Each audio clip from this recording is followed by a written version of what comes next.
So class starts with one basic question. ஒரு evil person பார்க்க எப்படிங்க இருப்பாரு? ரொம்ப மோசமான பர்சன், க்ரூயல் பர்சன் சொல்லுவாங்கல்ல. ஒரு ஈவில் பர்சன் பார்க்கறதுக்கு எப்படி இருக்க தேவையில்ல, மான்ஸ்டர் மாதிரிலாம் இருக்க தேவையில்ல. என்ன பொறுத்த வரைக்கும் who is the most evil person? Those who avoid thinking. யார் ஒரு விஷயத்த எதையுமே யோசிக்காம பிளைண்டா பண்றாங்களோ தே are the most evil person in the world. For example இப்படி யோசிங்களேன், நம்ம லைஃப்ல நம்ம தெரிஞ்சே செஞ்ச தப்பை விட தெரியாம செஞ்ச தப்பு தான் அதிகம். அதாவது நீங்க ஒரு வேலை செய்ய போறீங்கன்னா அந்த வேலை வந்து உங்க வீட்டில் கொடுத்துருக்கலாம், இல்லை நீங்க ஆஃபீஸ்ல ஒர்க் பண்ற பாஸ் கொடுத்துருக்கலாம், உங்க டீச்சர் கொடுத்துருக்கலாம். அந்த ஒர்க்கை பண்றதுக்கு முன்னாடி இந்த ஒர்க்கை ஏன் பண்றோம், இதோட இம்பாக்ட் என்ன அப்படின்னு யோசிக்காம சிந்தனையை அவாய்ட் பண்ணிட்டு நம்ம டெய்லி லைஃப் கொண்டு போறோம்ல. They are the most evil person in the world. சி ஆக்சுவலா இது ஒரு பிலாசபிங்க. இந்த பிலாசபியை புரிஞ்சுக்கிறதுக்கு ஒரு ஹிஸ்டாரிக்கல் எக்ஸாம்பிள் ஸ்டார்ட் பண்ணலாமா? ஸோ அடால்ஃப் ஏச்மேன் ஒரு ஆள். இவர் ஒரு ஆஃபீஸர், தன்னோட வேலைகளை கரெக்டாக செய்கிற ஆஃபீஸர். ரொம்ப ஹை போஸ்ட்லாம் கிடையாது, ஒரு மிட் லெவல் போஸ்ட். அண்ட் இவரோட வேலை என்னன்னா ட்ரெயின் ஆர்கனைஸ் பண்ணணும். எல்லா மக்களையும் கரெக்ட் டைம்ல உள்ள உட்கார வச்சு ஒரு ட்ரெயினை மேனேஜ் பண்ணி கரெக்ட் டைமுக்கு அனுப்பணும். அந்த ஒர்க்கை ஒரு பயங்கர சின்சியரா பண்ணுவார். தன்னோட பாஸ் சொல்லிட்டாரு வச்சுக்கலாம், இன்னைக்கு 50,000 பேரை ட்ரெயினில் ஏற்றி கரெக்டாக கொண்டு வந்துடணும் சொல்லிட்டாருன்னா கரெக்ட் டைமுக்கு ட்ரெயின் ஆர்கனைஸ் பண்ணி கரெக்டாக அனுப்பிடுவார். இப்போ நம்ம பாயிண்ட் ஆஃப் வியூவில் இருக்கிறதுலே மோஸ்ட் ஈவில் பர்சன் தான் இவர் தான். என்னன்னா நீ ஒர்க்கை சின்சியரா பண்றது விஷயம் கிடையாது, நீ ஒர்க் பண்றல அந்த ஒர்க்கோட பர்பஸ் நீங்க தெரிஞ்சுக்கணும். அதாவது உன்னோட ஒர்க் வந்து how it relate with others, இன்னொரு மக்களோட கனெக்ட் பண்ணி உன்னோட ஆக்ஷன் என்ன இம்பாக்ட் ஏற்படுத்துன்னு யோசிக்காம நீ எவ்வளோ ஒரு வேலை பெஸ்ட்டாக பண்ணாலும் தட் ends in evil. அதுக்கு ஒரு பெஸ்ட் எக்ஸாம்பிள் யாரு? அடால்ஃப் ஏச்மேன். என்ன ரீசன்? இவர் ஆர்கனைஸ் பண்ண ட்ரெயின்ல தான், இவர் மேனேஜ் பண்ண ட்ரெயின்ல தான் 6 மில்லியன் ஜூஸ் இதில் ஏற்றி அனுப்பி தான் ஹிட்லரோட கான்சென்ட்ரேஷன் கேம்புக்கு கொண்டு போனாங்க. அப்போ 60 லட்சம் மக்களை கொலை பண்றதுக்கான டூலா எது இருந்திருக்கு? இந்த ட்ரெயின் இருந்திருக்கு. ஒரு தடவை கூட இந்த ட்ரெயின் ஆர்கனைஸ் பண்றோம்ல, ஏன் ஆர்கனைஸ் பண்றோம் அப்படின்னு ஒரு யோசிச்சது கிடையாது. இதான் பிலாசபி. ஓரளவுக்கு லிங்க் பண்ண முடியுதா? இதுக்கு பேர் என்ன சொல்லுவோம்னா பெனாலிட்டி ஆஃப் ஈவில். தினசரி வாழ்க்கையில உருவாகிற ஈவில், அவர் எவ்ரிடே ஈவில். ஓகேல, ஒரு அளவுக்கு லிங்க் பண்ண முடியுதுல. இந்த அடால்ஃப் ஏச்மேன் தான் யாரு? நாம பாலஸ்தீன்ல இப்போ ஜெனோசைட் நடக்குதுன்னா அதுக்கு மெயின் ரீசன் அடால்ஃப் ஏச்மேன் மாதிரி நிறைய சின்சியர் ஆஃபீஸர்ஸ். அந்த லிஸ்ட்ல நாமளும் வந்துருவோம். யோசிக்க முடியுதுல. பட் பாலஸ்தீன்ல பாக்குறதுக்கு முன்னாடி அகைன் இதை ஃபுல்லா முடிச்சிடலாம். இந்த இஷ்யூ முடிச்சிடலாம். ஸ்டார்ட் பண்ணலாமா? நம்ம நிறைய தடவை பார்த்திருக்கோம். ஒரு முக்கியமான philosopher, political scientist Hannah aren't. World war 2 முடியுது. ஹிட்லரை விசாரிக்க முடியல. அவர் என்ன பண்ணிட்டாரு? நம்ம தோக்க போற தெரிஞ்சதுக்கு அப்புறம் சூசைட் பண்ணிக்கிட்டாரு. சூசைட் பண்ணி இறந்து போயிட்டார். அப்போ 60 lakhs பீப்புளை கொன்ன ஒரு இஷ்யூக்கு விசாரிக்கிறதுக்கு எதுவுமே இல்லை. இந்த உலகம் வெயிட் பண்ணும்ல. இந்த வேர்ல்டு வார் 2ல ஒரு 60 lakhs பீப்புளை வந்து கொலை பண்ணிருக்கல, அது நியாயம் கேட்பாங்கல்ல. அப்ப நியாயம் கேட்கறதுக்கு யாருமே இல்லை. அப்ப என்ன முடிவு பண்றாங்கன்னா, ஓகே இவர் இறந்து போயிட்டாரு, ஓகே இந்த ஃபுல் ஹோலோகாஸ்ட்ல ஜூஸை கொன்ன இந்த ஜெனோசைட்ல இவர் கூட ஒர்க் பண்ண ஆஃபீஸர்ஸ் இருப்பாங்கல்ல, அந்த ஆஃபீஸர்ஸை தேடி கண்டுபிடிங்க. அவங்க என்ன பண்ணலாம்?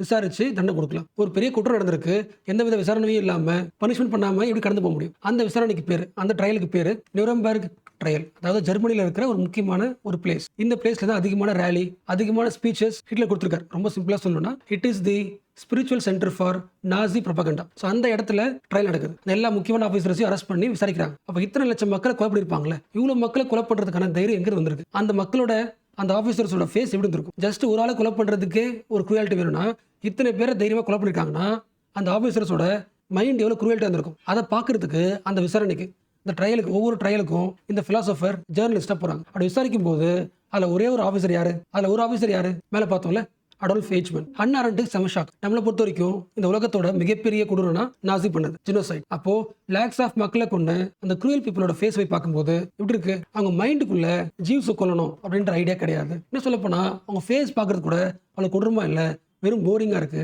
கண்ணாடி போட்ட ஒரு சாதாரண பர்சன். அவர் விசாரிக்கிறாங்க, இத்தனை பேரை நீ கொண்டிருக்கீங்களே, அவங்க சாகடிக்க போறாங்க உங்களுக்கு தெரியும், கான்சென்ட்ரேஷன் கேம்ப் கொண்டு போறாங்க தெரியும், எந்த மனசாட்சியில ட்ரெயினை ரெடி பண்ணி இத்தனை பேர் கொலை பண்ணுவாங்க தெரிஞ்சதுக்கு அப்புறமும் அனுப்பிட்டுருக்கீங்க அப்படி கேட்கறாங்க. ஏச்மேன் ஆன்சர் பண்றாரு, எனக்கு அதெல்லாம் தெரியாது, எனக்கு எல்லாரும் ஒண்ணுதான், நான் என்னோட வேலை தான் செஞ்சேன். ஸோ இந்த பாயிண்ட் தான் ஹன்னா அரண்ட்டுக்கு ஒரு பயங்கரமான பிலாசபி. வேர்ல்டு பார்க்குற வியூ வந்து மாறுது. இந்த உலகத்தோட குற்றங்கள் மோஸ்ட்லி நடக்கிறதுக்கான மெயின் ரீசன் என்னன்னா ஒரு வேலையை நாம சிந்திக்காம செய்யறது தான் காரணம். The most cruel person is the people who stop thinking, the people who stop questioning, and the people who follow the rules blindly. Logic புரியுதுல? உலகத்துல எவ்வளவு பெரிய ஈவில் வந்தாலும் மேனேஜ் பண்ற முடியும். பட் அந்த ஈவில் வந்து டேஞ்சரஸா மாறுதுன்னா கண்டிப்பா அதுக்கு பின்னாடி என்ன இருக்காங்க? நான் சிந்திக்கவே மாட்டேன், அப்படியே வேலையை செய்வேன்னு சொல்ற இந்த ஆர்டினரி பீப்புள் கிட்ட தான் இருக்கு. சிந்திக்க தெரியாதுன்றது வேற, சிந்திக்க மாட்டேன்றது வேற. நான் சிந்திக்க மாட்டேன், கொஸ்டின் கேட்க மாட்டேன், எனக்கு கொடுத்த ரூல்ஸ் செய்வேன். இவங்களால தான் most of the evil becomes dangerous. இப்போ இந்த பிலாசபியோட பெனாலிட்டி ஆஃப் ஈவில் நீ நார்மல் லைஃபை கொண்டு போறீங்களே, சிந்திக்காம நம்மளோட ஆக்ஷன் இன்னொரு லைஃபை எப்படி இம்பாக்ட் பண்ணி யோசிக்காம பண்றோம்ல, இதே விஷயம் தான் எங்க நடக்குது.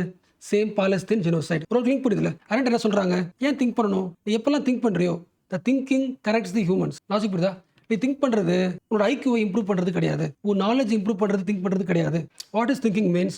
நீ ஒரு ஆக்ஷன் பண்றனா, நீ ஒரு வேர்டு பேசுறனா, இஸ் தட் ரைட்? இந்த ஆக்ஷனால what will happen to others? So இந்த திங்கிங் இல்லாத எல்லாருமே the evil person are the tool for the evil incident. கண்டிப்பா ஹிட்லர் ஒருவரால மட்டும் 6 மில்லியன் பீப்புளை கொலை பண்ணிருக்க முடியாது. It happen only because of following the orders without emotion. இதே விஷயத்தை நீங்க பாலஸ்தீன் லெவலுக்கு கம்பேர் பண்ணலாம் அண்ட் ஆல்சோ பாலஸ்தீனோட கம்பேர் பண்ணலாம் and also you can link with the Ajith Kumar custodial death. தன்னோட சீனியர் ஆஃபீஸர்ஸ் கொடுத்த ரூல்ஸை without thinking without emotion follow பண்ணதுதான். அண்ட் ஆல்சோ இன்னொரு ஆங்கிள் யோசிக்கணும், மக்கள் ஏன் சிந்திக்க மாட்டேங்கிறாங்க. ஆக்சுவலா இந்த ஆர்டிகளோட பர்பஸ் அது கிடையாது. பட் அண்ணா அரண்டுக்கு அப்புறம் அடுத்த வர ஒரு பிலாசபர் ஃபெமினிஸ்ட் ஜுடித் பட்லர் அவங்க சொல்ற பாயிண்ட் இதுதான். சமகாலத்தில் சிந்திப்பது குறைந்து கொண்டே இருக்கிறது. The real thinking is disappearing. அதுக்கு என்ன ரீசன் அதை ரிசர்ச் பண்ண சொல்றாங்க. லிங்க் பண்ண முடியல. இந்த உலகம் this world stops thinking deeply and education becomes the shallow. So இந்த பாயிண்ட்ல தான் எல்லா திங்கர் சொல்ற ஒரே ஒரு conclusion. Education without critical thinking is useless.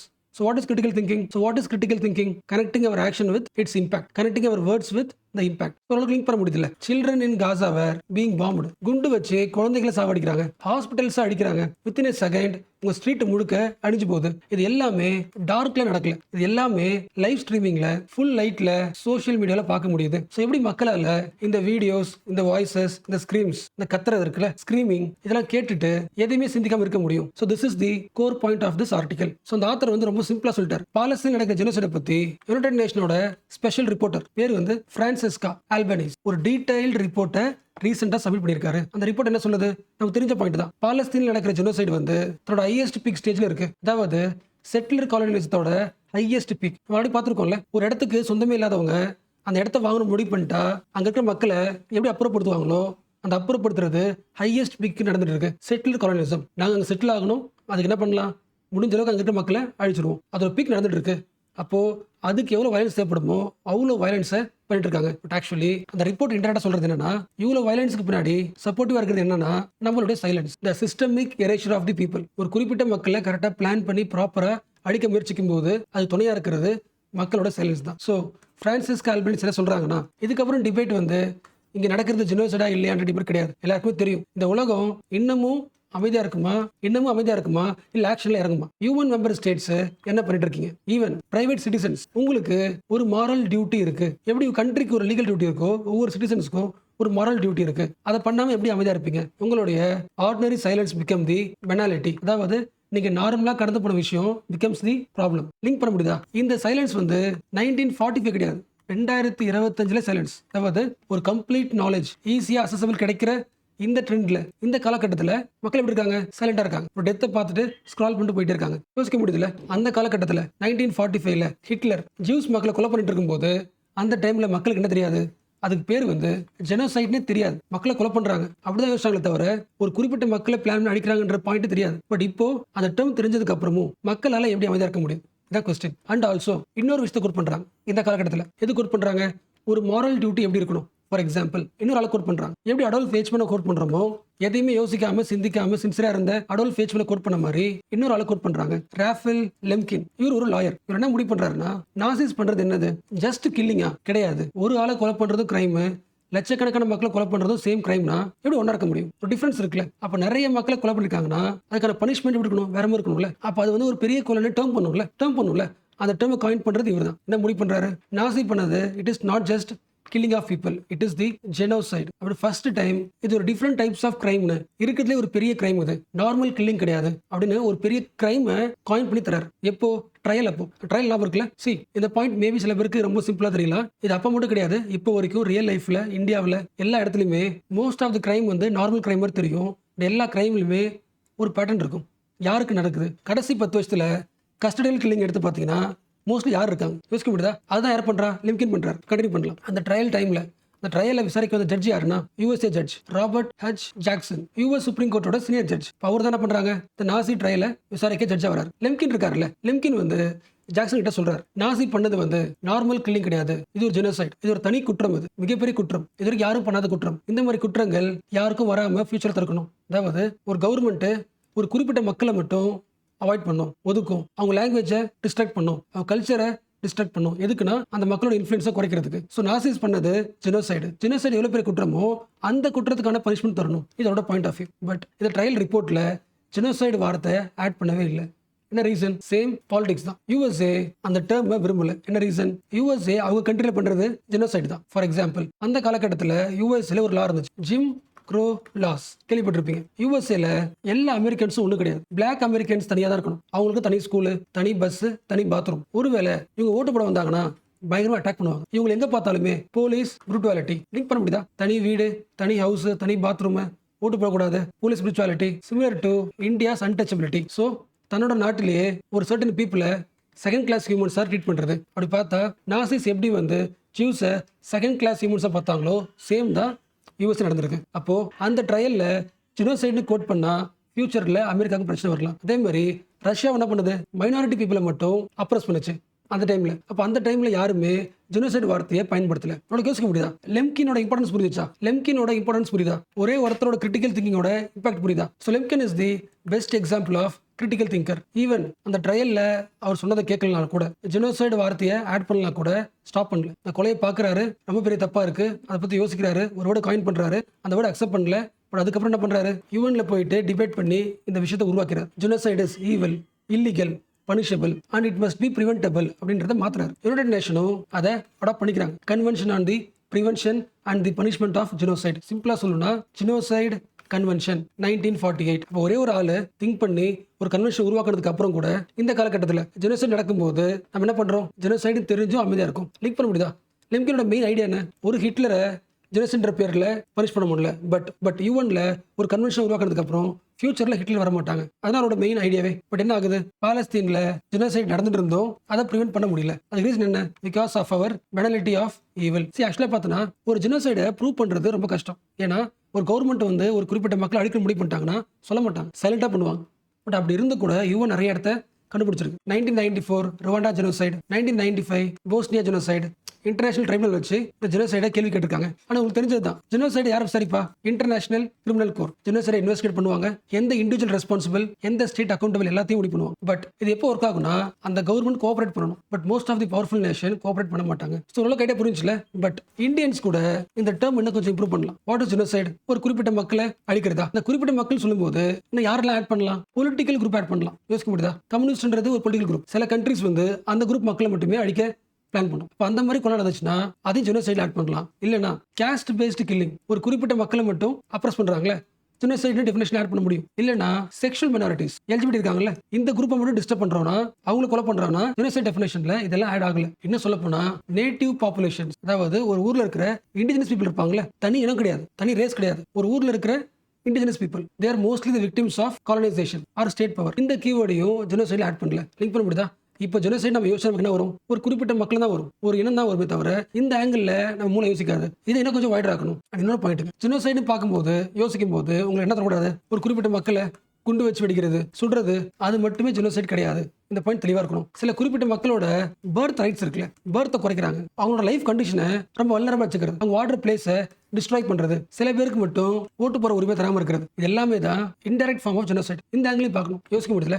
இந்த காலகட்டத்தில் யாருமே நாசி ஸ்டைல் ஆஃப் கில்லிங் பண்ண மாட்டாங்க, இந்த கான்சென்ட்ரேஷன் கேம்ப்ல போட்டு பண்ண மாட்டாங்க. டிஃப்ரெண்ட் ஆங்கிள் பயன்படுத்துவாங்க. ஸ்ட்ரக்சரல் டிஸ்ட்ரக்ஷன், அந்த மக்களோட வாழ்வாதாரத்தை டிஸ்டர்ப் பண்றது, கல்ச்சுரலா டிஸ்ட்ராக்ட் பண்றது, அதாவது கல்ச்சுரல் மெமரியை எரேஸ் பண்றது, slow harming. So these are the indirect forms of genocide that we avoid thinking. So almost okay இல்ல. இப்போ ஹெட்டிங் படிங்களா, how genocide came to be named and codified. ஒரு ஸ்டோரி நான் வருதுல, எஸ் ஆல்மோஸ்ட் இந்த article பேசின எல்லா பாயிண்ட்டும் முடிச்சாச்சு. ஃப்ரீ டைம்ல ரீட் விடுங்க. ரொம்ப சிம்பிள் ரீடிங் தான், ரொம்ப டஃப்லாம் கிடையாது.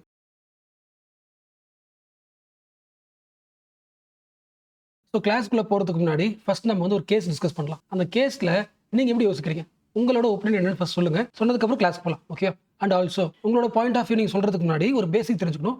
அந்த பேசிக் நான் ஃபர்ஸ்ட் சொல்லிடுறேன், அப்புறம் கேஸ் பார்க்கலாம். எல்லாருக்குமே போக்சோ ஆக்ட் தெரியும்ல, இதோட பர்பஸ் என்ன, ஃபர்ஸ்ட் எக்ஸ்பென்ஷன் என்ன, protection of children from sexual offence தானே, protection of children from sexual offence act 2012. Okay. இந்த ஆக்டோட மெயின் பர்பஸ் என்ன, குழந்தைகளை செக்ஷுவாலிட்டியிலிருந்து காப்பாற்றுறதா. குழந்தைங்கன்னா யாருங்க, இந்த ஆக்ட் படி 18 வயசு கீழே இருக்கிறவங்க எல்லாருமே குழந்தைங்க. ஸோ அந்த குழந்தைங்களை யாராவது செக்ஷுவாலிட்டிக்கு பயன்படுத்துறாங்கன்னா அது குற்றம். இந்தியாவோட ஸ்ட்ராங்கஸ்ட் லாஸ்ட்ல இது முக்கியமான லா, அதாவது ஜீரோ டாலரன்ஸ். இதுக்கு மன்னிப்பே கிடையாது. 20 வருஷம் தண்டனை கொடுத்துருவாங்க. ஸோ என்ன பண்ணா, 18 வயசு கம்மியா இருக்கிற குழந்தைங்களை செக்ஷுவல் அசால்ட் பண்றாங்க, இல்ல ஹராஸ் பண்றாங்க, இல்ல போனோகிராஃபில ஆட் பண்றாங்க, இல்ல டிராஃபிக்கிங் பண்றாங்க, கடத்துறாங்க, அப்படி யார் பண்றீங்களோ அவங்களுக்கு மினிமம் 20 இயர்ஸ் பனிஷ்மெண்ட். ஸோ இது பேசிக்ஸ். இப்போ ஒரு எக்ஸாம்பிள் பார்க்கலாம். ஒரு கேர்ள் வயசு வந்து 14, இந்த கேர்ளை வந்து ஒரு 21 வயசு பையன் வந்து லவ் பண்றான் வச்சுக்கலாம். இந்த கேர்ளுக்கு பிடிச்சிருக்கு, 2 பேரும் லவ் பண்றாங்க. இதை நீங்க அலோவ் பண்ணுவீங்களா? 2 ஆங்கிள் பார்க்கலாம். இந்த கேர்ளோட வயசு சின்ன வயசு, குழந்தை வயசு, லவ்னு என்ன தெரியாது, நம்ம பண்றது லவ்னா கூட தெரியாது. அப்ப என்னதான் 2 பேரும் லவ் பண்ணியிருந்தாலும் குற்றவாளி யாரு, இந்த பையன் குற்றவாளி தான். என்ன ரீசன்? கண்டிப்பா இந்த குழந்தை ஸ்டார்ட் பண்ணியிருக்காது, இவன் வந்து ஆரம்பிச்சிருப்பான். அப்போ இவனுக்கு என்ன தெரியல, யாரை லவ் பண்ணுன்றது தெரியல. ஸோ பனிஷ் பண்ணலாம். இது ஒரு ஆங்கிள். இன்னொரு ஆங்கிள், அந்த டீனேஜ் சொல்லுவாங்களே 16, 17 அடலசன்ஸ் ஏஜ் சொல்லுவாங்களே, அந்த ஏஜ்ல 18 வயசு மேல ஆகலனாலும் கம்மியா இருந்தாலும் லவ் வரது யூஷுவல். ஸோ இந்த கேர்ளோட லவ்வையும் ரெஸ்பெக்ட் பண்ணலாம். ஒருவேளை இந்த பையன் ஃபோர்ஸ் பண்ணியிருந்தா தப்பே தவிர 2 பேரும் என்ன பண்றாங்க, 2 பேரும் மியூச்சுவல் லவ் பண்றாங்க, கன்சென்சுவல். அதனால இது தப்பு கிடையாது. நீங்க எந்த பாயிண்ட் ஆஃப் எடுப்பீங்க? ஃபர்ஸ்ட் ஆக்ட் படி மேல பார்த்தோம்ல, இந்த ஆக்ட் படி சிம்பிளா ஒரே பாயிண்ட் சொல்லிடுச்சு. உங்களுக்கு தெரிஞ்சதான் இன்ட்ரோடக்ஷன் பண்றேன். 18 வயசுக்குள்ள ஒரு குழந்தை இருக்குன்னா 16 இருக்கலாம், 17 இருக்கலாம். ஸோ அந்த குழந்தை நீ லவ் பண்றனா அது வந்து போக்சோ ஆக்ட் படி தப்பு. அந்த குழந்தைய லவ் பண்ணா கூட அது லவ்ல வராது, நீ ஃபோர்ஸ் பண்ணிருக்கனதா வரும். ஒன்னு அரெஸ்ட் பண்ணிடுவாங்க. 0 டாலரன்ஸ். ஸோ போக்சோ ஆக்ட் என்ன பண்ணல, இந்த குழந்தைய இவன் ஃபோர்ஸ்ஃபுல்லா லவ் பண்ணானா இல்ல ஃபோர்ஸ்ஃபுல்லா செக்ஷுவல் ஆக்டிவிட்டி கொண்டு வந்தானா அதெல்லாம் பார்க்கல. ஈவன் அந்த குழந்தை வாலண்டரியா செக்ஷுவல் ஆக்டிவிட்டி வந்திருந்தாலும் அந்த ஏஜ் கம்மியா இருக்கிற குழந்தைய நீ லவ் பண்ணா செக்ஷுவல் ஆக்டிவிட்டி வச்சுக்கிருந்தா அந்த பொண்ணை ஓகே சொல்லியிருந்தாலும் நீ பண்ணது ரேப் தான். ஸோ உன்னை அரெஸ்ட் பண்ணி ஜெயிலில் போடலாம். It is criminal offence. இது ஆக்ட் சொல்றது. ஸோ இது வரைக்கும் தான் ஃபாலோ பண்ணிட்டு வந்திருக்காங்க. ஸோ முதல் முறையாக இந்த கேஸ்ல கோர்ட் டிஃபரெண்டான ஜட்மெண்ட் கொடுத்துருக்கு. அதை பார்க்க போறோம். So what is the case? பெங்கால இருக்க ஒரு கேர்ள் 14 வயசு, பையனோட வயசு 25. 2 பேரும் லவ் பண்றாங்க. ஸோ இந்த கேர்ள் என்ன பண்றாங்க, வீட்டை விட்டு வெளியே வந்துடுறாங்க. அண்ட் இப்போ தானே பார்த்தோம் நம்ம போக்ஸ் ஆக்ட் படி அந்த கேர்ளே ஓகே சொல்லியிருந்தாலும் வயசு ரொம்ப கம்மி. ஸோ அந்த பாய் பண்ணது தப்புன்னு தான் பார்ப்போம். கரெக்டா? ஸோ இந்த பொண்ணோட அம்மா என்ன பண்றாங்க, கம்ப்ளைண்ட் பண்றாங்க. இதுல போக்ஸ் ஆக்ட் படி வழக்கம் போல என்னோட பொண்ணை கிட்னாப் பண்ணி கொண்டு போய் செக்ஷுவல் அசால்ட் பண்ணிட்டான், உன்னை அரெஸ்ட் பண்ணுங்க. ஸோ குழந்தை சம்பந்தப்பட்டது கேஸ் கொடுக்கணும்னா ஃபர்ஸ்ட் இங்க போகணும். டேரக்டா கோர்ட் போன அவசியம் கிடையாது. போக்சோனுக்கு என்ன இருக்கு, ஸ்பெஷல் கோர்ட் இருக்கு. ஃபர்ஸ்ட் அதான் விசாரிக்கும். ஸோ போக்சோ கோர்ட் என்ன சொல்லுது, இந்த பையன் பண்ணது தப்பு. ஸோ 20 years இம்ப்ரிசன்மெண்ட், ஜெயிலுக்கு போயிருக்கு. ஆக்சுவலா இந்த கேஸ் பத்தி ரொம்ப சிம்பிளா சொல்லிட்டேன். இந்த ஜட்மெண்ட் வரதுக்கு முன்னாடியே அந்த பொண்ணு வீட்டுக்கு வந்துருது.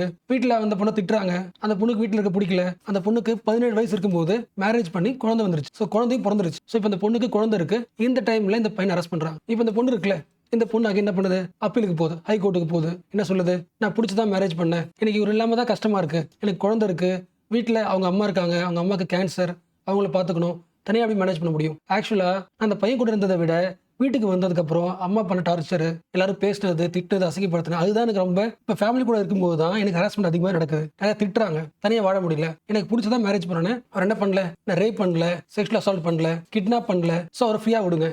இதான் பாயிண்ட். ஸோ கல்கட்டா ஹைகோர்ட் என்ன பண்ணிருக்குன்னா அந்த தீர்ப்பை மாற்றி எழுதிருக்கு. அந்த பையனை ரிலீஸ் பண்ணிருக்கலாம். என்ன ரீசன், 2 பேருமே புவர் பீப்புள், நோ பேக்ரவுண்ட். இப்போ இந்த பொண்ணு வந்து அம்மாவா இருக்கு, கையில குழந்தை இருக்கு, யாருமே சப்போர்ட் பண்ணல, அவங்க ஃபேமிலியும் ரிஜெக்ட் பண்ணிட்டாங்க. அந்த பொண்ணு வீட்லயும் அம்மாக்கு கேன்சர் இருக்கு. அந்த 2 பேருக்குமே போக்சோன்னு ஒரு ஆக்ட் இருக்குன்னே தெரியாது. தே ஆர் இக்னோரண்ட் அப்படி இல்ல. அப்போ இந்த சிச்சுவேஷன்ல அவனோட economic background, social background, ignorance, இப்போ அம்மா ஒரு குழந்தை வச்சிருக்காங்க, தனியா வந்து கோர்ட்டுக்கு வந்து கஷ்டப்படுறதை விட அந்த பையன் கூட இருந்தா மேபி ஃப்ரீயா இருக்கலாம். ஸோ முதல் முறையாக என்ன பண்ணலாம், ஆக்ட் படி பார்க்காம, போக்ஸ் ஆக்ட் படி தப்பு தான், பட் நம்ம என்ன பண்ணியாகணும், ஹியூமன் வியூ பார்க்கலாம். இந்த சிச்சுவேஷன்ல ஹியூமன்லி பார்க்கும்போது அந்த பொண்ணு இப்போ அந்த பையன் இல்லாமல் கஷ்டப்படுறாங்க, அப்போ அதை சரி பண்ணலாம். அந்த பையன் என்ன பண்ணிடலாம், ரிலீஸ் பண்ணிடலாம். ஸோ ஓரளவுக்கு புரிஞ்சதில்ல. ஸோ ஹைகோர்ட் வந்து அந்த பையனை ரிலீஸ் பண்ணியிருந்தாலும் ஜட்மெண்ட்ல ஒரு பாயிண்ட் சொல்லுது, அடோலசன்ட் கேர்ள்ஸ் சின்ன வயசுல தன்னோட செக்ஷுவல் இன்ட்ரெஸ்ட்டை, அர்ஜை கண்ட்ரோல் பண்ணணும். அது ஜஸ்ட் வந்து ஒரு 2 minutes ப்ளஷர் தான். அந்த ப்ளஷருக்கு ஆசைப்பட்டு சொசைட்டியில் ரொம்ப கஷ்டப்படாதீங்க. நம்ம சொசைட்டி படி நீங்கள் பண்ணது தப்பு தான். இந்த சின்ன விஷயத்துக்கு ஆசைப்பட்டு நீங்கள் என்ன ஆகிடுவீங்க, லூசராக மாறிடுவீங்க. சொசைட்டி உங்களை கை விட்டுரும். அந்த கஷ்டம் உங்களுக்கு எதுக்கு? அதுக்கு என்ன பண்ணுங்க, உங்களோட செக்ஷுவல் இன்ட்ரெஸ்ட்டை கண்ட்ரோல் பண்ணுங்க. ஸோ இந்த கன்சர்வேட்டிவ் பாயிண்ட்டை எல்லா பிரஸ் மீடியாவும் பேசி டிபேட் பண்ணாங்க. அதாவது ஹைகோர்ட் சொன்ன தீர்ப்பு எப்படி இருக்குன்னா, கோர்ட் என்ன பண்ணுது, மாரல் போலீசிங் பண்ணுது. இது பண்ணாத, இது தப்புன்னு சொல்லுது. அது மட்டும் இல்லாமல் அந்த குழந்தை வந்து வெறும் செக்ஸ்க்காக தான் போயிருக்குன்றது எப்படி சொல்றீங்க? தன்னோட டிசைர் எக்ஸ்பிரஸ் பண்ணதுனால அவங்களை ப்ளேம் பண்ணுவீங்களா? வெறும் செக்ஸ்க்காக தான் போயிருக்குன்னு சொல்றது அந்த குழந்தையோட டிக்னிட்டியை குறைக்கிறது இல்லையா? ஆக்சுவலா இந்த கேர்ளோட ஏஜும் அந்த பையனோட ஏஜும் கம்பேர் பண்ணும்போது திஸ் இஸ் காம்ப்ளெக்ஸ் ரிலேஷன்ஷிப். அது ஓகே. அது ஒரு காம்ப்ளெக்ஸ் ரிலேஷன்ஷிப்பாக யோசிக்காம ஜஸ்ட் ஒரு செக்ஷுவல் இஷ்யூவாக யோசிக்கிறது எப்படி கரெக்டாக இருக்க முடியும்? உங்களுக்கு புரியுதா? ஹைகோர்ட் வந்து நல்ல தீர்ப்பு கொடுத்துருந்தாலும் ஒரு வான் மாதிரி பண்ணுச்சு, நான் உங்களை ஃப்ரீயாக விட்டுறலாம், பட் சொசைட்டி உங்களை என்ன பண்ணும், ப்ளேம் பண்ணும். அந்த ப்ளேம் வாங்காம இருக்கிறதுக்கு என்ன பண்ணுங்க, கொஞ்சம் உங்களோட இன்ட்ரெஸ்ட்டை குறைச்சி வச்சுக்கங்க, சப்ரஸ் பண்ணிக்கங்க. ஸோ இந்த ஜட்மெண்ட்ல இருந்து நமக்கு என்ன தெரிய வருது, ஒரு கேஸ் முடிக்க வரும்போது ஜட்மெண்ட் மட்டும் முக்கியம் கிடையாது, அந்த கோர்ட்டோட ஒப்பீனியன் படிக்கணும். மேபி ஒரு கேஸ்ல ஜட்மெண்ட் ஃபேரா இருக்கலாம், பட் சோஷியல் மெசேஜ் எப்படி இருக்கலாம், கன்சர்வேட்டிவா இருக்கலாம். எதையும் நீங்க அனலைஸ் பண்ணணும். ஸோ நீங்க ஒரு டீச்சரா இருக்கீங்க, ஆக்டிவிஸ்டா இருக்கீங்கன்னா கோர்ட்டோட ஜட்மெண்ட் மட்டும் பார்க்காதீங்க, அந்த ஜட்மெண்ட்டோட லாங்குவேஜையும் பாருங்க. Language is also important. So high court ஜட்மெண்ட்ல இருந்து நீங்க தெரிஞ்சுக்கணும் 2 பாயிண்ட். ஒன்னு, ரிலீஸ் பண்ண சொல்றாங்க. என்ன காரணம் சொல்றாங்க, அந்த பையன் வந்து செக்ஷுவாலிட்டி ஃபோர்ஸா பண்ணல, 2 பேருக்கும் என்ன இருக்கு, கன்சென்சுவல் இருக்கு, 2 பேருமே மியூச்சுவல் அக்செப்ட் பண்ணிருக்காங்க. ஸோ போக்ஸ் ஆக்ட் எல்லாத்தையும் ஒரே மாதிரி பாக்குது. என்ன பார்க்கல, மேபி சில இஷ்யூல எக்ஸ்ப்ளாய்டேட்டிவ் செக்ஸா இருக்காது, மியூச்சுவல் செக்ஸா இருக்கலாம். ஸோ மியூச்சுவல் செக்ஸை பத்தி பேசல, அதை பத்தி பேசலாம்னு ஐடியா கொடுத்துருக்கு. 2வது பாயிண்ட், எப்படிதான் இருந்தாலும் சொசைட்டி உங்களை தப்பா பார்க்கும். ஸோ என்ன பண்ணுங்க, சப்ரஸ் பண்ணுங்க. இது 2மே டிபேட் ஆச்சு. ஸோ டிபேட் ஆனதுனால சுப்ரீம் கோர்ட் இந்த விஷயத்தை எடுத்துக்குது, சுவமோட்டாவை எடுத்துக்குது, தானாவே முன் வந்து இந்த கேஸ் எடுத்து அனலைஸ் பண்ணுது. அனலைஸ் பண்ணி 2 பாயிண்ட்ஸ் பண்ணுச்சு. ஃபர்ஸ்ட் பாயிண்ட், அந்த பையன் பண்ணது தப்பு தான். 18 வயசுக்குள்ள செக்ஸ் வந்து மியூச்சுவலி பண்ணியிருந்தாலும் கன்சென்சுவல் செக்ஸ் பத்திலாம் ஆக்ட்ல கிடையாது. அப்படி பார்க்கக்கூடாது. 18 வயசுக்குள்ள இருக்கிற குழந்தைய செக்ஷுவல் ஆக்டிவிட்டிக்கு நீங்க கொண்டு போறீங்கனாலே அது தப்பு தான். அந்த பையன் பண்ண தப்பு தான். He is convicted. POCSO act படி இது கண்டிப்பா தப்பு. 18 வயசு ஆகல, அதுக்குள்ள இருக்கிற குழந்தை கூட லவ் செக்ஸ் எல்லாமே என்னது தப்பு தான். ஸோ ஹீ இஸ் கன்விக்டட் தான். ஸோ ஆக்ட் படி தப்பு. பட் இந்த ரியல் லைஃப் சிச்சுவேஷன்ல இந்த பையன் ஜெயிலுக்கு போறதுனால யார் என்ன விக்டிம் ஆயிடுறாங்க? இந்த கேர்ள் என்ன விக்டிம் ஆயிடுறாங்க. அப்ப யாருக்கு பனிஷ்மெண்ட் அதிகம்? இந்த பையனை விட இந்த பொண்ணுக்கு தான் பனிஷ்மெண்ட் அதிகம். அம்மா மாறிட்டாங்க, குழந்தை இருக்கு, ஃபேமிலி பார்த்துக்கணும், காசு கிடையாது, கஷ்டப்படுறாங்க. அப்ப விக்டிமை இன்னும் கொஞ்சம் என்ன பண்ணுதுங்களா, இன்னும் அதிகம் விக்டிம் ஆக்குது. அப்ப நம்மளாம் என்ன பண்ணல, சில கிரே ஏரியாஸை டச் பண்ணல, ஹியூமன்லி பாயிண்ட் ஆஃப் வியூல பார்க்கல. ஸோ இந்த கேஸ் நாம என்ன பண்ணலாம், ஹியூமன் பாயிண்ட் ஆஃப் வியூல பார்க்கலாம். ஆர்டிகல் 142 பயன்படுத்தி கம்ப்ளீட் ஜஸ்டிஸ். இந்த கேஸுக்கு எது ரியல் ஜஸ்டிஸா இருக்கும், இந்த பையனை ரிலீஸ் பண்றதா இருக்கும். ஸோ ரிலீஸ் பண்ணிடலாம். பட் இந்த கேஸை பிரசிடென்ட் எடுத்துக்கூடாது. இன்னொரு போக்சோ கேஸுக்கு இதை காமிச்சு அந்த கேஸ்ல ஒரு பையனை ரிலீஸ் பண்ணக்கூடாது. இந்த கேஸுக்கு இந்த ஈவெண்ட்டுக்கு இது ஓகே தவிர இதை மற்ற கோர்ட் கூடாது, முன்னுதாரணமா எடுத்துக்கூடாது. இது ஃபர்ஸ்ட் பாயிண்ட். அண்ட் ரெண்டாவது, ஸோ இந்த கேஸை எக்ஸ்ட்ராடனரி கேஸா பாருங்க. அண்ட் இன்னொரு பாயிண்ட் சொல்லியிருக்காங்க, இந்த கேஸ் வந்து ஒரு பயங்கரமான ஷேம் ஃபார் நம்ம இந்தியன் லாக்கு மட்டும் கிடையாது, ஒட்டுமொத்த ஈகோ சிஸ்டமும். இந்த பொண்ணு வந்து கடைசி 7 வருஷமா அவங்க ஃபேமிலி, கோர்ட்டு, சைல்டு இன்ஸ்டிடியூஷன் எல்லாரும் என்ன பண்ணிருக்காங்க, டிஸ்டர்ப் தான் பண்ணிருக்காங்க. So this case is a community shame. ஒரு ப்ராப்ளம் எப்படி ஹியூமனா அப்ரோச் பண்றது ஒட்டுமொத்த சிஸ்டத்துக்கு தெரியல. ஸோ ஃபியூச்சர்ல கவர்மெண்ட் இதை கணக்கில் எடுத்துக்கிட்டு ஒரு கமிட்டி போடணும், போட்டுட்டு இந்த கிரே ஏரியாஸை அனலைஸ் பண்ணி ரிப்போர்ட் தரணும். ஸோ ஓரளவு கிளியர் இல்லை, பட் இன்னொரு ஆங்கிலையும் பார்க்கலாம். சுப்ரீம் கோர்ட் இந்த ஈவெண்ட்டை, இந்த இஷ்யூவை எக்ஸ்ட்ராடனரி பார்க்குது. பட் இந்த காலகட்டத்தில் 18 ஏஜுக்குள்ள இருக்கிற குழந்தைங்க நிறைய பேருக்கு லவ் வருது தானே. அடலசன்ட் ரிலேஷன்ஷிப் இப்போ ரொம்ப காமன் ஆயிடுச்சு. அப்படி இருக்கும்போது இந்த கேஸை வந்து ஒரு ரேர் எக்ஸப்ஷனையாக பார்க்கணும். ஃபார் எக்ஸாம்பிள் 2016 இருந்து 2020 ஒரு 5 இயர்ஸ் வச்சுக்கலாம். இந்த 5 இயர்ஸ்ல இல்லை 4 இயர்ஸ்ல 7000 போக்சோ கேஸ் ஃபைல் பண்ணதுல ஒரு 1700 கேஸ் வந்து ரொமான்டிக் ரிலேஷன்ஷிப், அதாவது 2 பேரும் லவ் பண்றாங்க. பட் ஆக்ட் படி என்ன, லவ் பண்ணியிருந்தாலும் அந்த குழந்தைக்கு 12 வயசுல கம்மியா இருக்கு, it is said to be rape தான். அப்ப இந்த கேஸ்ல மோஸ்ட்லி அந்த பாய் யாரு, கிரிமினல் கிடையாது, பார்ட்னர். இந்த கேஸ்ல மோஸ்ட்லி 80% கேர்ள்ஸ் என்ன பண்ணல, இந்த பையனை கிரிமினல் சொல்லல, ஃபோர்ஸ் பண்ணல, அசால்ட் பண்ணலன்னு சொல்லியிருக்காங்க. ஸோ இன்னொரு ஆங்கிள் இப்படி முடிவு பண்ணலாம், போக்சோ ஆக்ட் வந்து யார் தப்பு பண்றாங்களோ அவங்கள தான் பனிஷ் பண்ண அவசியம் கிடையாது.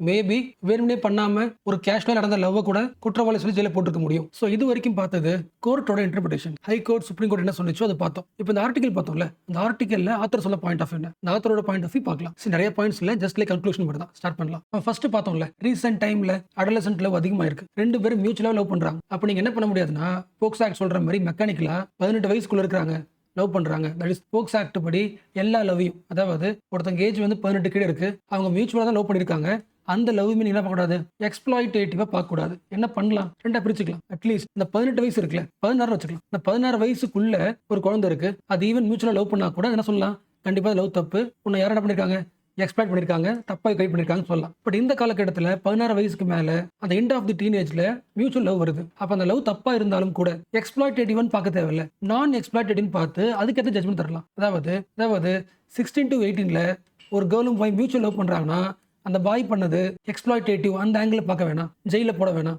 ஏன்னா 2 பேருமே அக்செப்ட் பண்ணிருக்காங்க. இது யாரோட பெர்ஸ்பெக்டிவ், ஆத்தர் பெர்ஸ்பெக்டிவ் கிடையாது, அவர் எக்ஸ்ட்ரா கோட் பண்றாங்க. இன்டர்நேஷனல் லெவல்ல, ஹியூமன் லெவல்ல கூட சில section adolescent love medical science base பண்ணி அப்ரோச் பண்ணுது, எக்ஸ்ப்ளாய்டேட்டிவ்னு முடிக்கல. இந்த சேஞ்ச் வரலாம்னு சொல்லியிருக்காங்க. இது ஒன்று. அண்ட் ஒருவேளை கவர்மெண்ட் கன்சர்ன் இருக்குன்னா நீங்க என்ன பண்ணணும்னா, ஒரு 18 வயசுக்குள்ள ஒரு கேர்ள் வந்து லவ் பண்றாங்க, வீட்டை பிடிக்கல, வீட்டை விட்டு வெளியே போறாங்க, இது நடக்குதுன்னு என்ன அர்த்தம், அவங்களுக்கு லைஃப் ஒன்றும் புரியல, லைஃப் ஆப்பர்ச்சுனிட்டிஸ் புரியல வச்சுக்கலாம். அவங்க வில்லேஜ்ல வாழ்ந்துட்டு இருக்காங்க, சைல்டு மேரேஜ் நார்மலா இருக்கலாம், மேபி அவங்க பாவர்ட்டில இருக்கலாம், அந்த பாவர்ட்டில எஸ்கேப் ஆகிறதுக்கு லவ் பண்றது இல்ல மேரேஜ் பண்றது ஒரு தீர்வா இருக்கலாம் யோசிச்சிருக்கலாம். அப்போ லைஃபோட ஆப்பர்ச்சுனிட்டிஸே அவங்க சுத்தி இருக்கிறது பாக்குறது எப்படி இருக்கு, கம்மியா இருக்கிறது பட்சத்தில் அவங்க பண்ற லவ் மட்டும் எக்ஸ்ப்ளாய்ட் சொல்றதை விட அவங்க லைஃப் கண்டிஷன் இம்ப்ரூவ் பண்ணணும். எப்படி இம்ப்ரூவ் பண்ணலாம், நாலேஜ் கொடுக்கணும். அண்ட் இதே பாயிண்ட் சுப்ரீம் கோர்ட் சொல்லியிருக்கு. என்ன சொல்லியிருக்கு, சென்ட்ரல் கவர்மெண்ட் சில விஷயங்களை பண்ணி ஆகணும். ஃபர்ஸ்ட் பாயிண்ட், கண்டிப்பா பசங்களுக்கு செக்ஷுவல் எஜுகேஷன் முக்கியம், அது தராதனால தான் டீனேஜ் லவ் அவங்க பெரிய விஷயமா பாக்குறாங்க. First point. ரெண்டாவது, குழந்தைங்களுக்கு லைஃப் ஸ்கில்ஸ் சொல்லி தரணும், ரொம்ப முக்கியமானது. அண்ட் எல்லா குழந்தைங்களுக்கும் சுலபமாகவே கவுன்சிலிங் சர்வீசஸ் கிடைக்கணும். என்ன சொல்ல போனா, இந்த ஒரு 7 வருஷம் கேஸ் பார்த்தோம்ல, 2018 போட்ட கேஸ், இந்த 6-7 வருஷம் அந்த பொண்ணு கஷ்டப்பட்டிருக்கு. பட் இவ்வளவு பெரிய கஷ்டம் வந்துருக்கு தேவையில்லை. ஏன்னா ஜுவனல் ஜஸ்டிஸ் ஆக்ட் படி சைல்டு வெல்ஃபேர் கமிட்டி ஒரு கமிட்டி இருக்கு. அந்த கமிட்டி என்ன பண்ணும், ஒரு ப்ராப்ளம்னா குழந்தை விசாரிக்கும். அண்ட் இந்த கேஸ்ல கூட சுப்ரீம் கோர்ட் தீர்ப்பு தரதுக்கு முன்னாடி அந்த சைல்டு, அந்த கேர்ளை ஒரு கமிட்டி தான் என்ன பண்ணுச்சு, விசாரிச்சது. அந்த கமிட்டில யார் இருப்பா, சோஷியல் சயின்டிஸ்ட் இருப்பாங்க, சோஷியாலஜிஸ்ட் இருப்பாங்க, டாக்டர்ஸ் இருப்பாங்க, சைக்காலஜிஸ்ட் இருப்பாங்க. அவங்க விசாரிக்கும் போது தெரிய வருது, இந்த கேர்ளுக்கு தன்னோட லைஃப்ல அதிகமான ஸ்ட்ரெஸ் எப்போ வந்திருக்குன்னா, லவ் பண்ணதை விட லவ் பண்ணதுக்கு அப்புறம் எப்போ லா உள்ள வந்துச்சோ, எப்போ கேஸ் போட்டாங்களோ, அந்த கேஸுக்கு செலவு பண்றது, அதுல ஃபேமிலி இன்னும் கடன் ஆகுறது, இதுல தான் அதிகமா ஸ்ட்ரெஸ் ஆயிருக்காங்க. ஸோ ஒரு இஷ்யூ வரும்போது ஒரு கமிட்டி கரெக்டாக கவுன்சில் கொடுத்துருந்தாலே ரியல் ப்ராப்ளம் என்னன்னு சொல்லி இந்த 7 வருஷம் வெயிட் பண்ணிக்க தேவையில்லை. அந்த கேர்ளுக்கு உண்மையான ட்ராமா எப்போ ஆரம்பிக்குது, அவங்க வீட்டுக்கு வந்து போலீஸ் ரைட் பண்றது, தங்கறதுக்கு இடம் இல்லாம ஷெல்டர் வீட்டில் தங்குறது, கோர்ட்டுக்கு போய் சண்டை போடுறது, யாருமே துணை இல்லாம குழந்தை வளர்க்குறது, இந்த ப்ராப்ளம்ஸால தான் அந்த குழந்தைக்கு அதிகமான ட்ராமாவை தவிர லவ்னால இல்லைன்றது தெரிய வருது. ஸோ ஆரம்ப கட்டத்திலே ஒரு கமிட்டி பயன்படுத்தியிருந்தா இந்த 7 years ஆஃப் ட்ராமா இருக்குல்ல, அது நடந்திருக்காது. So what is the take away? நீங்க ஒரு டீச்சரா இருக்கலாம், இல்ல ஸ்கூல் ரன் பண்ணலாம், இல்ல கோச்சிங் சென்டர் ரன் பண்ணலாம், இல்ல சிவில் சர்வெண்டா இருக்கலாம். உங்க கிளாஸ் ரூம்ல எது மாரல், எது பண்ணலாம், எது பண்ணக்கூடாது, அதை பத்தி பேசாதீங்க. மாரல் போலீசிங் பண்ணாதீங்க. டெசிஷன் மேக்கிங் ஸ்கில்ல இம்ப்ரூவ் பண்ணுங்க. பசங்களுக்கு அவங்களோட ரைட்ஸ் என்னன்னு சொல்லிட்டு அவேர்னஸ் உருவாக்குங்க. எது சேஃப் ரிலேஷன்ஷிப்னு டிஸ்கஸ் பண்ணுங்க. கரெக்ட் தானே? நீ இது பண்ணா உன் லைஃப் ப்ராப்ளம் ஆயிடும் அப்படின்னு பயம்புறுத்தி ஒருத்தர் கண்ட்ரோல் பண்றதுன்றது டிக்னிட்டி கிடையாது. ஸோ பசங்களுக்கு உண்மையாவே டிக்னிட்டி தரணும்னா அவங்களோட பயம்பூத்தி வச்சுக்கிறத விட கிவ் தெம் நாலேஜ். நாலேஜ் வழியா அவங்களோட டிக்னிட்டியை அவங்க உருவாக்கிப்பாங்க.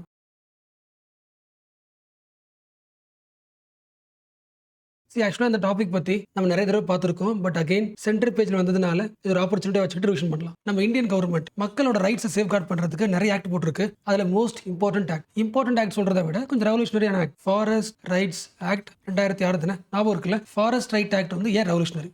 ஒரே பாயிண்ட் சொல்லணும்னா, மோஸ்ட்லி இந்த ஆக்ட் வரதுக்கு முன்னாடி வரைக்கும் நிறைய வில்லேஜஸ், இந்தியாவில் நிறைய வில்லேஜஸ் ஃபாரஸ்ட்டை சுற்றி இருக்கும். ஸோ அந்த வில்லேஜஸ்க்கெல்லாம் லைவ்லிஹுட் எது? ஃபாரஸ்ட் தான். பட் பிரிட்டிஷ் டைம்ல இருந்து அண்ட் இப்போ வரைக்குமே, இந்த ஆக்ட் வரதுக்கு முன்னாடி வரைக்குமே ஃபாரஸ்ட்டை மேனேஜ் பண்றது, யூட்டிலைஸ் பண்றதுக்கான அதிகாரம் யார்கிட்ட இருக்கும்? ஃபாரஸ்ட் ஆஃபீஸர்ஸ் கிட்ட தான் இருக்குமே தவிர வில்லேஜ் கிட்ட இருக்காது. அதாவது பல்லாயிரம் வருஷமா எந்த இடத்துல வாழ்ந்தோமோ அந்த இடத்துக்கான உரிமை யார் தருவா? ஃபாரஸ்ட் ஆஃபீஸர் தான் தராங்க. பட் இந்த ஆக்ட் என்ன பண்ணுச்சு?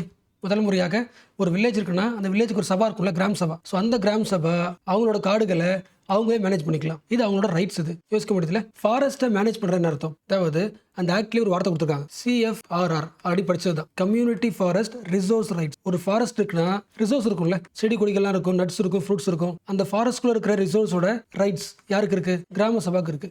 அப்போ அந்த ஃபாரஸ்ட்டை மேனேஜ் பண்ணுறது மீன்ஸ் அந்த ஃபாரஸ்ட்குள்ள இருக்கிற ரிசோர்ஸை மேனேஜ் பண்ணுறது. என்ன பண்ணலாம், எதை எடுக்கலாம், எதை விட்டுறலாம் அப்படின்ற முடிவு யார் எடுக்கலாம்? கிராம சபை எடுக்க முடியும். இப்போ இந்த பாயிண்ட் தான் இப்போ டிபேட் ஆயிருக்கு. எந்த ஊரில்? ஒரு ஸ்டேட்டில். சத்தீஸ்கர் ஸ்டேட்டோட ஃபாரஸ்ட் டிபார்ட்மெண்ட் என்ன முடிவு பண்ணிருக்குன்னா, இதுக்கப்புறம் இந்த CFRR இருக்குல்ல, கம்யூனிட்டி ஃபாரஸ்ட் ரிசோர்ஸ் ரைட்ஸ், இந்த ரைட்ஸ் யாருக்கு மட்டும் தான் இருக்குன்னா ஃபாரஸ்ட் டிபார்ட்மெண்ட் தான் இருக்கு. அதாவது இதுக்கப்புறம் ஒரு வில்லேஜ் அசம்பிளி, அந்த வில்லேஜ் இருக்கிற மக்கள் வந்து அந்த ஃபாரஸ்ட்ல இருக்கிற ரிசோர்ஸை யூஸ் பண்ணணும்னா பர்மிஷன் ஆகணும். அந்த ஃபாரஸ்டோட ரிசோர்ஸ் ரைட்ஸ் ஆகிட்டு இருக்கு, ஃபாரஸ்ட் டிபார்ட்மெண்ட் கிட்ட இருக்கு. அந்த டிபார்ட்மெண்ட் கிட்ட பர்மிஷன் கேட்காம யூஸ் பண்ண முடியாது. அப்போ என்ன ஆகுது?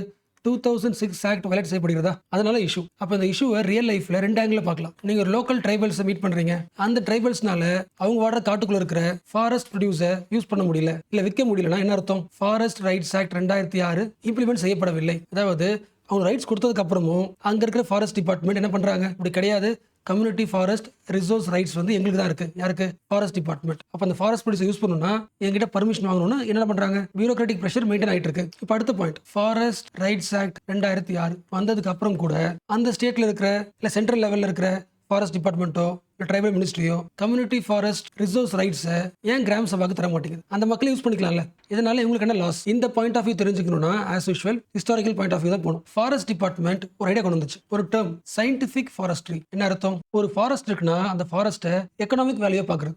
அதாவது ஃபாரஸ்ட்ல பயோடைவர்சிட்டி இருக்கு அப்படின்னு பார்க்காம ஃபாரஸ்ட் முழுக்க டிம்பர் இண்டஸ்ட்ரியா பாக்குறது. எவ்வளவு மரங்கள் இருக்கு, எவ்வளவு மரங்களை வெட்டி பிசினஸ் பண்ண முடியும், அந்த ஆங்கிள் பாக்குறது. அது மட்டும் இல்லாம என்ன பண்ணாங்கன்னா காலனியல் மைண்ட் செட் என்ன பண்ணாங்கன்னா, ஒரு காட்டுல இருக்கிற தேவையில்லாத விஷயங்களாம், ஒரு காட்டில் இருக்கிற ரிசோர்ஸை அழிச்சிட்டு எந்த மரத்தை நட்டா அதோட வுட் பிஸ்னஸ் ஆகும். இந்த காடு முழுக்க ஒரே மரத்தை நட்டாங்க. சயின்டிபிக் ஃபாரஸ்ட்ன்ற பேர்ல மோனோ ஸ்பீஷிஸ் மாதிரி காடு முழுக்க ஒரு டிம்பரை போட்டாங்க. சிம்பிளா சொல்லணும்னா டிம்பர் சென்ட்ரிக் மைண்ட் செட். இந்த மைண்ட் செட்டை ஃபர்ஸ்ட் கேள்வி கேட்டது உங்களுக்கு தெரியும், மாதவ் காட்கில். நீங்க காடு முழுக்க ஒரே ஒரு ஸ்பீஷிஸ், ஒரு மரத்தை மட்டும் நட்டீங்கன்னா ஃபியூச்சர்ல ஃபாரஸ்டோட யூனிக் குவாலிட்டியே குறைஞ்சிரும். ரெண்டாவது, இன்வேசிவ் ஸ்பீஷியஸ் அதிகமாயிடும். லாஜிக் புரியல? ரொம்ப சிம்பிளா சொல்லணும்னா பல்லாயிரம் வருஷமா இந்த காட்டுக்குள்ள வாழ்ந்த மக்கள் அவங்களுக்கு தேவையான விஷயத்த காடுகளை வந்து பயன்படுத்திட்டு இருந்தாங்க. அண்ட் ஆல்சோ காடுகளை மேனேஜ் பண்ணாங்க. What is managing? கன்சர்வ் பண்ணாங்க. காட்டுக்குள்ள வாடுற வில்லேஜ் மக்களுக்கு காடுன்றது என்னது? Sacred place. அதை அழிய விட மாட்டாங்க. ஏன்னா அவங்க முன்னோர்கள் வாழ்ந்த பகுதி அதுதான். ஸோ அப்படி இருக்கும்போது பிரிட்டிஷ் உள்ள வராங்க, அவங்களுக்கு ஃபாரஸ்ட் எப்படி இருக்கு? டிம்பர் சென்ட்ரிக்கா தெரியுது. அப்ப காடுகளை அழிச்சாகணும். ட்ரைபல்ஸ் ஒத்துப்பாங்களா? ஒத்துக்க மாட்டாங்க. அப்ப என்ன பண்ணலாம்? ட்ரைபல்ஸுக்கு இந்த ஃபாரஸ்ட்ல வாடுற உரிமை கிடையாது. They don't have forest rights, they don't have manage in forest resource. Forest department போட்டாச்சு, ஃபாரஸ்ட் டிபார்ட்மெண்ட் தான் எல்லா ரைட்ஸ் உண்டு. அப்ப அந்த ஐடியா உருவாக்குறதுக்கான மெயின் பேக்ரவுண்ட் பர்பஸ் என்ன? Timber centric mind set. அந்த மைண்ட் செட் இப்போ வரைக்கும் கண்டினியூ ஆகுது. ஸோ சென்ட்ரல் இந்தியாக்கெல்லாம் போயிட்டீங்கன்னா இப்போ வரைக்குமே forest department is using or extracting the timber from the forest. இது ஃபர்ஸ்ட் பாயிண்ட். அப்போ கம்ப்ளீட்டா டிம்பர் எக்ஸ்ட்ராக்ட் பண்ணணும்னா யாரை உள்ள விடாது? லோக்கல் கம்யூனிட்டிஸை உள்ள விடக்கூடாது.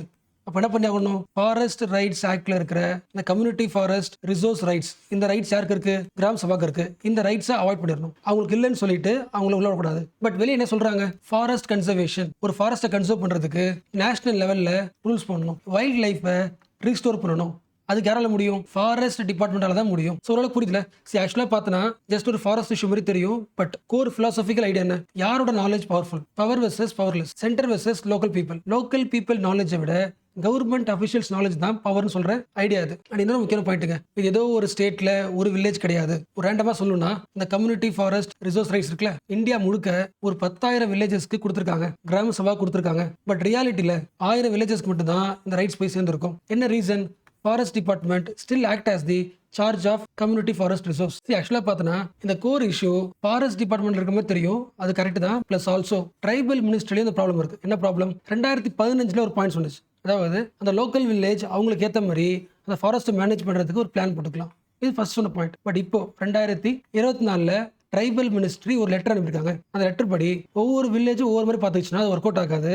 நேஷனல் லெவலில் national working plan code, forest எப்படி மேனேஜ் பண்ணணும், நேஷனல் லெவலில் ஒரு பிளான் பண்ணலாம். அந்த ரூல்ஸை ஃபாலோ பண்ணுங்க. அந்த ரூல்ஸை ஃபாலோ பண்ணுறதுக்கு உங்களுக்கு கூட ஃபாரஸ்ட் டிபார்ட்மெண்ட் லோக்கல் லெவல் இருப்பாங்களே, ஃபாரஸ்ட் ஆஃபீஸர்ஸும் கிராம சபா ஹெல்ப் பண்ணுவாங்க. இந்த பாயிண்ட் யாருக்கு ஹெல்ப்ஃபுல்லாக இருக்கு? ஃபாரஸ்ட் டிபார்ட்மெண்ட் உள்ள வந்து டிஸ்டர்ப் பண்ண ஹெல்ப்ஃபுல்லாக இருக்கு. ஆக்சுவலா 2023 ஒரு ஸ்கீம் வந்துச்சு, தர்த்தி ஆபா ஜன்ஜாத்திய கிராம் உட்கர்ஷ் அபியான். தர்த்தி ஆபா ஜன்ஜாத்திய கிராம் உட்கர்ஷ் அபியான். இந்த ஸ்கீமோட மெயின் எய்ம் என்ன? லோக்கல் மக்களை ஃபோர்ஸ் பண்ணாதீங்க. இந்த தர்த்தி ஆபான்னு என்ன அர்த்தம்னா, இந்த ஏர்த்தோட ஃபாதர் யார்? Father of the earth. Father of the earth யாருன்னா அந்த கிராமத்தோட மக்கள் தான் அப்படின்ற ஸ்கீம். அப்போ அந்த ஃபாரஸ்ட் எப்படி மேனேஜ் பண்ணணும்னு லோக்கல் லெவலே பிளான் பண்ணுவாங்க. அந்த பிளானை நேஷனல் ஒர்க்கிங் லெவல் கூட மிக்ஸ் பண்ணாதீங்க. ஸோ இந்த மாதிரி பாசிட்டிவான ஸ்கீம் இருந்தும் இதை யூட்டிலைஸ் பண்ணாமல் ஃபாரஸ்ட் ஆஃபீஸர்ஸ் பியூரோக்ராட்டிக் ப்ரெஷர் பண்ணுறாங்க. So what is the conclusion? True forest conservation எப்போ வரும்? பீப்பிள் சென்ட்ரிக் ஃபாரஸ்ட் கன்சர்வேஷன் தானே வரும். அதுக்கு என்ன பண்ணணும்? NWPCயை அவாய்ட் பண்ணணுமா? கிராம சபத்துக்கு என்ன பண்ணணும்? ஃபாரஸ்ட்டை மேனேஜ் பண்ணுற ஃபண்டை அலோகேட் பண்ணணும். ஸோ ஃபாரஸ்ட் டிபார்ட்மெண்ட் கிராம சபாக்கு ப்ரொடெக்டாக இருக்கணுமே தவிர கண்ட்ரோல் பண்ணக்கூடாது. பாதுகாக்கிறது வேற, கண்ட்ரோல் பண்ணுறது வேற. So real control should be with கிராம சபா. என்ன reason? There knowledge is not like the bureaucrats. ஒரு 200 பேஜ் பக்க ரூல்ஸ் கிடையாது. Their knowledge is lived experience. They are most adaptive, responsible and climate resilient knowledge.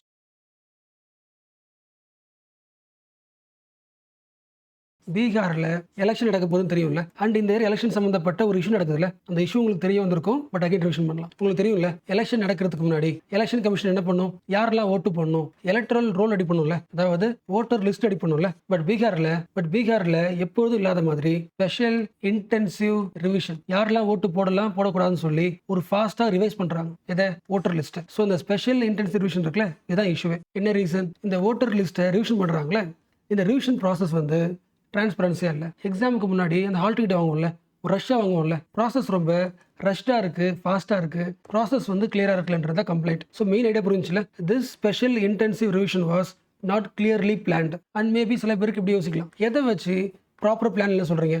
June 24, அதாவது June மாதத்தோட எண்டில் தான் முடிவே பண்ணுறாங்க. ஸ்பெஷல் இன்டென்சிவ் ரிவிஷன் பண்ணி முடிவு பண்ணுறாங்க. ரிவிஷன் பண்ணி எப்போ ரிலீஸ் பண்ணுறாங்கன்னா ஆகஸ்ட் 1 ரிலீஸ் பண்ணுறாங்க. இப்போ கிட்டத்தட்ட 30 நாள் தான் இருக்குது. ஒரு 30 நாளில் எப்படி ஒரு ஸ்டேட் முழுக்க ரிவைஸ் பண்ண முடியும்? இது ஒன்று. ரெண்டாவது, நீ ஓட்டு போடலாமா வேணாமான்னு ரிவைஸ் பண்ணுறாங்களே, வெரிஃபை பண்ணுறாங்களே, எதை வச்சு வெரிஃபை பண்ணுறாங்க?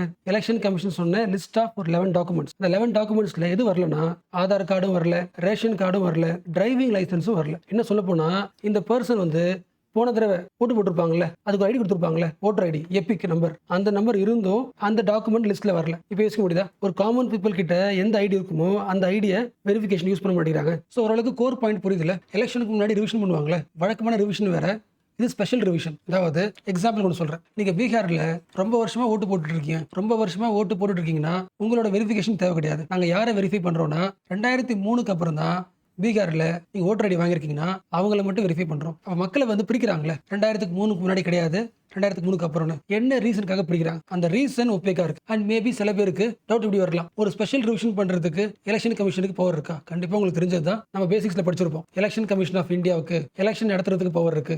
ஆர்டிகல் 324 தானே. அண்ட் யார் ஓட்டு போடலான்னு சொல்ற, அந்த ரைட் டு ஓட்டு யார் தர்றது? Election commission of India through article 326. But இதோட இது முக்கியம், ரெப்ரசன்டேஷன் ஆஃப் பீப்புள் ஆக்ட் 1950. இந்த ஆக்ட்ல எலெக்ஷன் கமிஷன் ஆஃப் இந்தியாவுக்கு ஸ்பெஷல் ரிவிஷன் பண்ற அதிகாரம் உண்டு. பட் எப்பனா ரிவிஷன் பண்றதுக்கு ஒரு லீகல் பேக்கப் இருக்கணும். இந்த சட்டம் ஒன்று சொல்லியிருக்கு, அதனால பண்றோம்.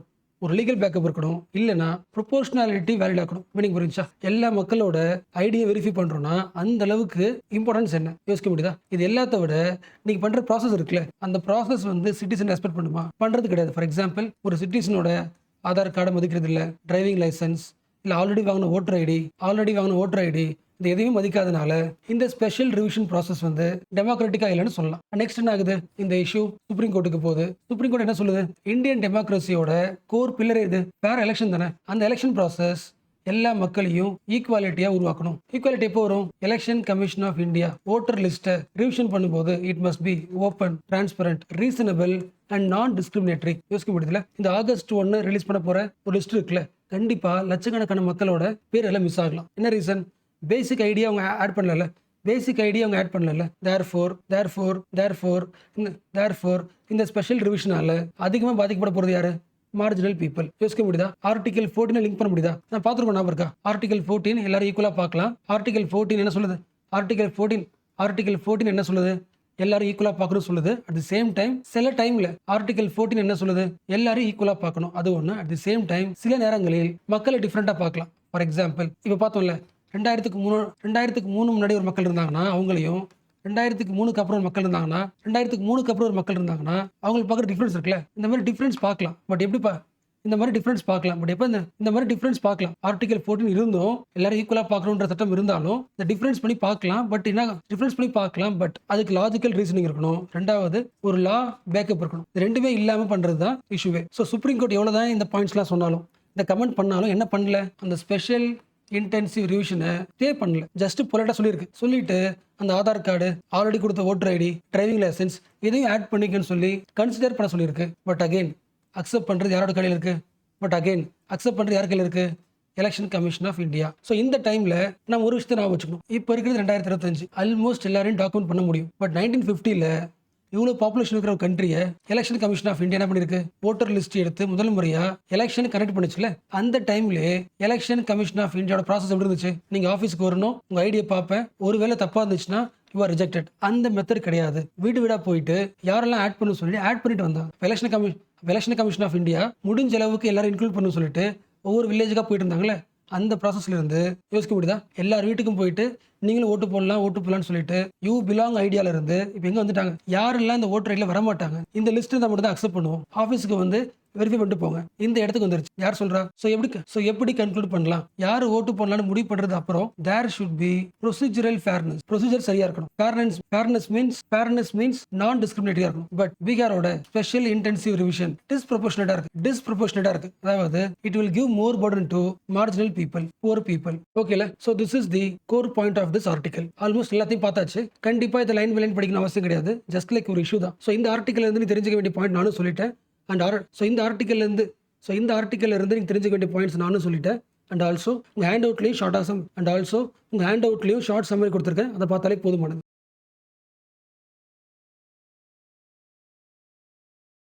ஜஸ்ட் அசியூம் பண்ணுங்களேன், இந்த காலகட்டத்தில் சோஷியல் மீடியா செம ஸ்ட்ராங்கா இருக்கு. ஒரு இன்ஃபர்மேஷனை மக்கள்கிட்ட கொண்டு போறது ரொம்ப ஈஸி. ஸோ இப்போ வந்து ஒரு ஆள் ஒரு விஷயத்தை மக்கள்கிட்ட சேர்க்கறது ரொம்ப ஈஸி இல்லை. பட் யோசிச்சு பாருங்களேன், ஒரு 500 வருஷத்துக்கு முன்னாடி 15th செஞ்சுரியில ஒரு பர்சன் நினைக்கிறாரு மகாபாரதம் இருக்குல்ல, அதை ஏன் நம்ம ஊர் மக்களுக்கு, லோக்கல் மக்கள் எல்லாருக்குமே ஸ்ப்ரெட் பண்ண முடியாது. நம்ம ஒடியா லாங்குவேஜ்ல மகாபாரதத்தை மறுபடியும் சொல்லுவோம். அப்பதான் என்ன ஆகும், நம்ம ஊர் மக்களுக்கு, காமன் பீப்புளுக்கும் மகாபாரதம் போய் சேர்ந்தானே. யோசிக்க முடியுதா? சரி, இந்த காலகட்டத்தில் ஒரு சேனல் ஆரம்பிக்கலாம், ஒரு வீடியோ போடலாம். அந்த ஒரு வீடியோ போட்டாலே யாருக்கு தேவை சேர்ந்துரும்ல. இப்போ யோசிக்கிறது ஈஸி, எல்லா மக்களும் சொல்லி தர முடியும்னு. அந்த டைம்ல ஒரு விஷயத்தை எல்லா மக்களும் ஸ்ப்ரெட் பண்ணணும் யோசிக்கிறதுல அது பெரிய விஷயம் இல்ல. சரி, ஆக்சுவலா எப்படி யோசிங்களேன், மகாபாரதம் வந்து ஒரு புக் தான். பட் அந்த புக் என்ன பேசுது, ஒரு கல்ச்சர் பேசுதுல. அப்ப லோக்கல் மக்களுக்கு லோக்கல் லாங்குவேஜ்லயே ஒரு கல்ச்சர் டிரான்ஸ்ஃபர் பண்றாருல, அது பெரிய ஒர்க் தானே அது. சரளா தாஸ் இவங்க ஒரு போயட், அந்த லாங்குவேஜ் தெரிஞ்சு போச்சுல, ஒடியா லாங்குவேஜ். இந்த வருஷம் இவங்களோட பர்த் ஆனிவர்சரிக்காக நம்ம இந்தியன் பிரசிடென்ட் ட்ரிபியூட் பண்ண ஒடிஷாவுக்கு போயிருக்காங்க. இதான் நியூஸ், பேப்பர்ல வரல, அகைன் PIBல வந்திருக்கு. ரீசென்ட் டைம்ஸ்ல மாடர்ன் இந்தியாவில் பர்சனாலிட்டிஸ் கேட்கறாங்கல்ல. ஸோ பர்சனாலிட்டிஸ் அப்டேட், அதனால இது முக்கியம். So Sarala Das, poet, Odia language, Mahabharata retelling to local people. கரெக்டா? அண்ட் ஆல்சோ இவங்க பேர்லேயே ஒரு அவார்டு இருக்கு, literary award, Sarala Samman award. And maybe சில பேருக்கு இந்த நியூஸ் வந்து இது ஒரு விஷயமானு தோணும். பட் நல்லா யோசிங்களேன், மகாபாரதான்றது அதுல பேசுற லாங்குவேஜ் கல்ச்சர்ல என்ன கல்ச்சர், சான்ஸ்கிரிட் கல்ச்சர். அப்ப ஹையர் லெவல் ஆஃப் பீப்புள் மட்டும் தான் படிக்கணும் வச்சுல. அந்த சான்ஸ்கிரிட்டைஸ் நாலேஜ் லோக்கல் பீப்புள் கொண்டு வரது ரெவல்யூஷனரி இல்ல. அதுக்குள்ள இருக்கிற வேல்யூஸ். அப்புறம் ஏதோ ஒரு நாலேஜை லோக்கல் மக்கள் கொண்டு போய் சேர்க்கறது இருக்குல்ல, அது ரெவல்யூஷனரி தானே. யோசிக்க முடியல, ஒரு சாக்ரெட் நாலேஜ் சொல்லப்பட்ட ஒரு சான்ஸ்கிரிட் நாலேஜை காமன் பீப்புள் கொண்டு போய் சேர்த்ததுனால ஹீஸ் ரெவல்யூஷனரி. அண்ட் ஆல்சோ நீங்க எப்படி யோசிக்க கூடாதுன்னா, இவங்க ஜஸ்ட் ஒரு லாங்குவேஜ்ல இருந்து இன்னொரு லாங்குவேஜ்க்கு மாத்தணும் டிரான்ஸ்லேட்டர் தானே, அப்படி யோசிக்க கூடாது. நீங்க ரியல் லைஃப்ல நிறைய பேர் பாப்பீங்க, ஃப்ரம் மலையாளத்துல இருந்து தமிழுக்கு மாற்றுவாங்க, டிரான்ஸ்லேட் பண்ணுவாங்க. They are not just translator. அவங்க என்ன பண்றாங்க, ஈக்குவாலிட்டி கொண்டு வராங்களே. ஒரு சைடு இந்த நாலேஜை இன்னொரு லாங்குவேஜுக்கு மாத்துறதன் வழியாக நாலேஜ்ல ஒரு இன்க்ளூஷன் வரும்னா அது ஈக்குவாலிட்டி தானே, அசசிபிலிட்டி தானே. அதனால ரெவல்யூஷனரி. அண்ட் ஆல்சோ இன்னும் ஒரு பேர் இருக்கு, டைட்டில் அடி கபி. யோசிக்க முடியுதா? இல்லை எப்படி யோசிங்களேன், ஆதிக்க வச்சுங்களேன், ஆதி கவின்னு வச்சுங்க, இல்லை தமிழில் சொல்லணும்னா ஆதி கவின்னு வச்சுங்க. ஆதி கவின்னு அர்த்தம் ஒடிசாவோட, நம்ம தமிழ் லாங்குவேஜ்ல என்டர் பண்றேன், ஒடியாவோட ஃபர்ஸ்ட் போயிட் இவங்க தான், சரளா தாஸ். அண்ட் ஆல்சோ உங்களுக்கு எந்த பெர்ஸ்பெக்டிவ் தெரியணும். நீங்க யூபிஎஸ்சி ஆஸ்பிரண்ட், சிவில் ஸ்டூடெண்டா மாற போறீங்க. சில ரைட்டர்ஸ் வந்து லோக்கல் லாங்குவேஜை லோக்கல் லிட்ரேச்சர் இங்கிலீஷ்க்கு ட்ரான்ஸ்லேட் பண்ணுவாங்க. அப்போ இங்கிலீஷ்க்கு ட்ரான்ஸ்லேட் பண்ணும்போது அவங்க கிடைக்கிற ரெஸ்பெக்ட் லோக்கல் லாங்குவேஜ் ட்ரான்ஸ்லேட் பண்ற ஆட்களுக்கு கிடைக்க மாட்டேங்குது. ஸோ இது ஃபர்ஸ்ட் ப்ரையாரிட்டி முக்கியம். மற்ற லாங்குவேஜ் புக்ஸ் லோக்கல் மாத்துறாங்களா அவங்க தான் மோஸ்ட் இம்பார்ட்டன்ட். ஏன்னா நம்ம ஊர் குழந்தைங்க, நம்ம ஊர் பசங்க அவங்க நாலேஜ் இம்ப்ரூவ் பண்ணணும்னா லோக்கல் லாங்குவேஜ் கிடைச்சா மட்டும் தான் இம்ப்ரூவ் பண்ண முடியும். ஓகேல. ஸோ ஃப்ரீ டைம்ல சரளா தாஸ் பிஐபின்னு சர்ச் பண்ணுங்க, ஒரு ஆர்டிகல் வரும், ஜஸ்ட் ரீட் பண்ணுங்க. நான் மோஸ்ட்லி ரீட் பண்ண சொல்ல மாட்டேன். இது ஏன் சொல்றேன்னா, ஹிந்தி பேப்பர்ல இருக்கிற ஒரு லைன் வந்து அப்படியே வராது எக்ஸாம்ல. பட் பிஐபில வர்ற லைனை வந்து அப்படியே காப்பி பண்ணி பேஸ்ட் பண்ணி எக்ஸாம்ல வந்திருக்கும். அது நிறைய எக்ஸாம்பிள் சொல்ல முடியும். நானும் உங்களுக்கு வீடியோ போட்டிருக்கேன். லாஸ்ட் 10 வருஷமாவே பிஏபியில் கரண்ட் அஃபேர்ஸ் வந்திருக்குன்னா அந்த கரண்ட் அஃபேர்ஸ் அப்படி ஏபிசின்னு காப்பி பண்ணி பேஸ்ட் பண்ணி கொடுத்த கொஸ்டின் நிறைய வந்திருக்கு. அதனால பிஏபியில் படிக்கிறது முக்கியம்.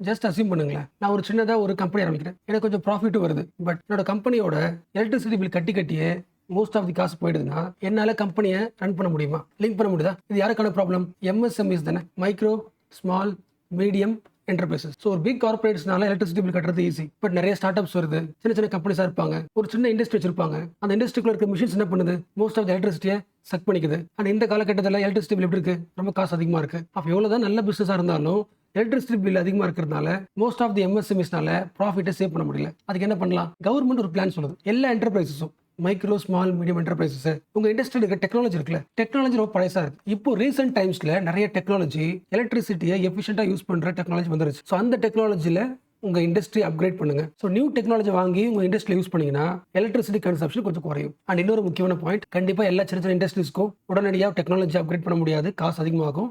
ஸோ கவர்மெண்ட்டே அந்த டெக்னாலஜி வாங்குறதுக்கான லோனும் கொடுத்துரும். இதுதான் பாயிண்ட். ஆக்சுவலாக பார்த்தோன்னா இப்போ பேசணும்ல, இது ஃபுல்லாகவே ஒரு ஸ்கீம். இந்த ஸ்கீம் பேர் சொல்கிறேன், ADEETIE ஸ்கீம். ஆக்சுவலாக இந்த ஸ்கீம் நியூஸ் இருக்குல்ல, பேப்பரில் வரல, பிஏபியில் வந்துச்சு. ட்ரை பண்ணி பார்க்கலாம். எக்ஸ்பென்ஷனாக இருக்கும். கவர்மெண்ட் ஹெல்ப் பண்ணுதா? உங்களோட இண்டஸ்ட்ரியில் எலக்ட்ரிசிட்டி பில்லை குறைக்கிறதுக்கு ஹெல்ப் பண்ணுது. So assistance. என்ன ஹெல்ப்? Assistance in deploying. உங்களுக்கு ஒரு டெக்னாலஜி தருது, கொடுக்கறதுக்கு பேர் என்ன? Deploying. Assistance in deploying the energy efficient technology. யாருக்கு? In industries and enterprises. Enterprise சொல்லலாம், இல்லை எஸ்டாப்ளிஷ்மெண்ட் சொல்லலாம். கிளியர்ல? Assistance in deploying the energy efficient technology in your industries and establishment. இப்போ சொல்லுங்க, இந்த ஸ்கீமோட மெயின் பர்பஸ் என்ன? டெக்னாலஜி அப்கிரேட் பண்ண உங்க இண்டஸ்ட்ரிக்கு தேவையான எஃபிஷியன்ட் டெக்னாலஜி கொடுக்குதா? எஸ். எப்படி தருது? அதுக்கான காசு உங்களுக்கு தருது, லோன் தருது. அண்ட் ஆல்சோ ஹெல்ப்பும் பண்ணுது. உங்க இண்டஸ்ட்ரியில் என்ன மாதிரி ப்ராக்டிஸ் பண்ணீங்கன்னா எனர்ஜி சேவ் பண்ண முடியும். ஓகேவா? இதுக்கு லோன் வாங்குறதுக்கு அப்கிரேட் பண்ணுறதுக்கு தனி ஒரு ஆன்லைன் வெப்சைட்டே கொடுத்தாச்சு. இப்போ பார்த்தோம்ல, aditi government.in போட்டால் வந்துடும். ஓகே, இப்போ அடுத்த பாயிண்ட் பார்க்கறதுக்கு முன்னாடி ஜஸ்ட் ஃபேக்ட் ட்ரை பண்ணி பார்க்கலாம். இந்த ஸ்கீம் இருக்குல்ல, இந்த ஸ்கீமை எந்த மினிஸ்ட்ரி கொண்டு வந்திருக்கும்? மினிஸ்ட்ரி ஆஃப் பவர் தானே, பவர் மினிஸ்ட்ரி. ஓகே, அந்த மினிஸ்ட்ரியில் யார் பண்ணது? எனர்ஜியை எஃபிஷியன்சியாக யூஸ் பண்ணுறதுக்குனே ஒரு தனி இன்ஸ்டியூஷன் இருக்கு, பியூரோ ஆஃப் எனர்ஜி எஃபிஷியன்சி. இவங்க கொண்டு வந்த ஸ்கீம் தான் ADITI ஸ்கீம். சரி, ஆக்சுவலாக சில பேருக்கு இது பார்க்கறதுக்கு ரொம்ப சின்ன ஸ்கீம் மாதிரி தெரியும். பட் இந்த ஸ்கீம் யாருக்கு ஹெல்ப்ஃபுல்லாக இருக்க போகுது? இந்தியாவுடைய பேக் போன் யாரு? Micro small medium companies, industries, enterprises. கரெக்டா? இந்தியாவில் நிறைய பேர், ரொம்ப சிம்பிளா சொல்லணும்னா, பெரிய பெரிய கம்பெனியா இருக்கிறத விட இந்த மாதிரி குட்டி குட்டி இண்டஸ்ட்ரீஸ் இருக்குல்ல, குட்டி குட்டி ரா மெட்டீரியல்ஸ் உருவாக்குற இண்டஸ்ட்ரீஸ், அவங்க தான் அதிகம். இந்தியாவில் மட்டுமே எம்எஸ்எம்இஸ் மட்டுமே 6 கோடி இண்டஸ்ட்ரீஸ் இருக்கு. ஸோ இந்த குட்டி குட்டி இண்டஸ்ட்ரீஸ் மட்டுமே இந்தியாவோட 11 கோடி மக்களுக்கு வேலை கொடுக்குது. நிறைய எக்ஸ்போர்ட் பண்றதும் எம்எஸ்எம்இஸ் தான். அப்போ இவங்களுக்கு டெக்னாலஜி ஓல்டா இருக்கிறதுனால ப்ராஃபிட் சேவ் ஆகாம மோஸ்ட் எலக்ட்ரிக் சார்ஜ்க்கே போயிடுச்சுன்னா அது வேஸ்ட் தானே. இந்த ஸ்கீம் வந்து ஒரு முக்கியமான இம்பாக்ட் ஏற்படுத்தும். பட் நீங்க என்ன யோசிக்கக்கூடாது, இந்த ஸ்கீம் வந்து ஜஸ்ட் ஒரு எலக்ட்ரிசிட்டி ஸ்கீம் நினைக்கக்கூடாது. எலக்ட்ரிசிட்டியை எஃபிஷியன்டா கன்சியூம் பண்றதுனால என்ன அட்வான்டேஜ் ஆகும் இந்தியாவுக்கு? கிளைமேட் சேஞ்சை குறைக்க முடியுமா? ஸோ பாரிஸ் கிளைமேட் டார்கெட் இருக்குல்ல, கார்பன் எமிஷனை குறைக்கணும்ல, அப்போ அந்த டார்கெட்டுக்கு இது யூஸ்ஃபுல்லாக இருக்கும்ல. அப்போ கிளைமேட் சேஞ்சுக்கு கவர்மெண்ட் எடுத்த ஸ்டெப் கேட்டால் இந்த ஸ்கீமையும் நீங்கள் கோட் பண்ண முடியும். ஸோ பவர் செக்டர் ஸ்கீம்ஸ் கேட்டாலும் எழுத முடியும், என்வரான்மெண்ட்டில் பேசினாலும் கவர்மெண்டோட ஸ்டெப்ஸ்ல எழுத முடியும். என்வரான்மெண்ட்டை மோஸ்ட்லி பொல்யூட் பண்ணுறது யாரு? இண்டஸ்ட்ரீஸ் தானே. அப்போ இண்டஸ்ட்ரீஸ்க்கான ஸ்கீம் அது. இப்போ அடுத்து ஒரு கியூரியஸ் கொஸ்டின், நம்ம இண்டஸ்ட்ரியில் பழைய டெக்னாலஜி இருக்கு, இப்போ புதுசாக டெக்னாலஜி வரப்போகுது, அப்கிரேட் பண்ண போகிறோம், எலக்ட்ரிசிட்டி கன்சம்ஷன் குறைய போகுது. எவ்வளோ குறையும்? வழக்கமாக யூஸ் பண்ணுறதை விட 30%லேருந்து 50% குறையுமா? ஸோ பாதி குறையுது இல்லை. இப்போ அதுக்கேற்ற மாதிரி smart Motors, energy saving boilers, இந்த பேர்ல தேவையில்லை, பட் ஜஸ்ட் அவேர்னஸ். ஸோ இதுக்கப்புறம் நீங்கள் என்ன சொல்லலாம்? இந்த கவர்மெண்ட் போடுற ஸ்கீம்ஸ்லாம், எனர்ஜி ஸ்கீம்ஸ்லாம் பெரிய கம்பெனி தான் யூஸ் ஆகுன்னு சொல்ல தேவையில்லை. மைக்ரோ ஸ்மால் மீடியம் என்டர்பிரைஸை இம்பாக்ட் பண்ணுற ஸ்கீம்ஸ் கூட கவர்மெண்ட் போட்டிருக்கு. அது ஒரு பெஸ்ட் எக்ஸாம்பிள் இந்த ஸ்கீம். ஸோ நீங்கள் என்ன பண்ணலாம்? உங்கள் ஃப்ரெண்ட்ஸ் கிட்டேயோ இல்லை நியர்பை ஒரு கடை பார்க்குறீங்க, லோக்கல் ஒர்க் ஷாப் பார்க்குறீங்க, இல்லை பேக்கரி பார்க்குறீங்க, இல்லை பிரிண்டிங் ப்ரெஸ் பார்க்குறீங்க, இல்லை டெக்ஸ்டைல் யூனிட் பார்க்குறீங்க, அவங்ககிட்ட நீங்கள் பேசலாம். உங்கள் ஒர்க் ஷாப்பில் உங்க இண்டஸ்ட்ரியில் எலக்ட்ரிசிட்டி பில் அதிகமாக வருதா? கவர்மெண்ட் ஒரு ஸ்கீம் போட்டிருக்கு, அது உங்களுக்கு தெரியுமான்னு கேட்கலாம், அவேர்னஸ் உருவாக்கலாம். ஓகேல. ஆனால் கடைசி ஒரு பாயிண்ட், நிறைய பேர் யோசிக்கலாம், இண்டஸ்ட்ரிக்கு லோன் தானே தராங்க, அந்த லோனுக்கு வட்டி கட்டணும்ல. தேவையில்லாம லோன் வாங்கி நாங்கள் எதுக்கு வட்டி கட்டணும், அதுக்கு எலக்ட்ரிசிட்டிலே கட்டிடலாம் தானே, அப்படி சொல்ல முடியாது. லோனோட இன்ட்ரெஸ்ட் வட்டி இருக்குல்ல ரொம்ப கம்மியாக இருக்கும், 3% இருக்கும். 3% 5% ரொம்ப ரொம்ப கம்மி இல்லை, ஈஸியாக கட்டிட முடியும்.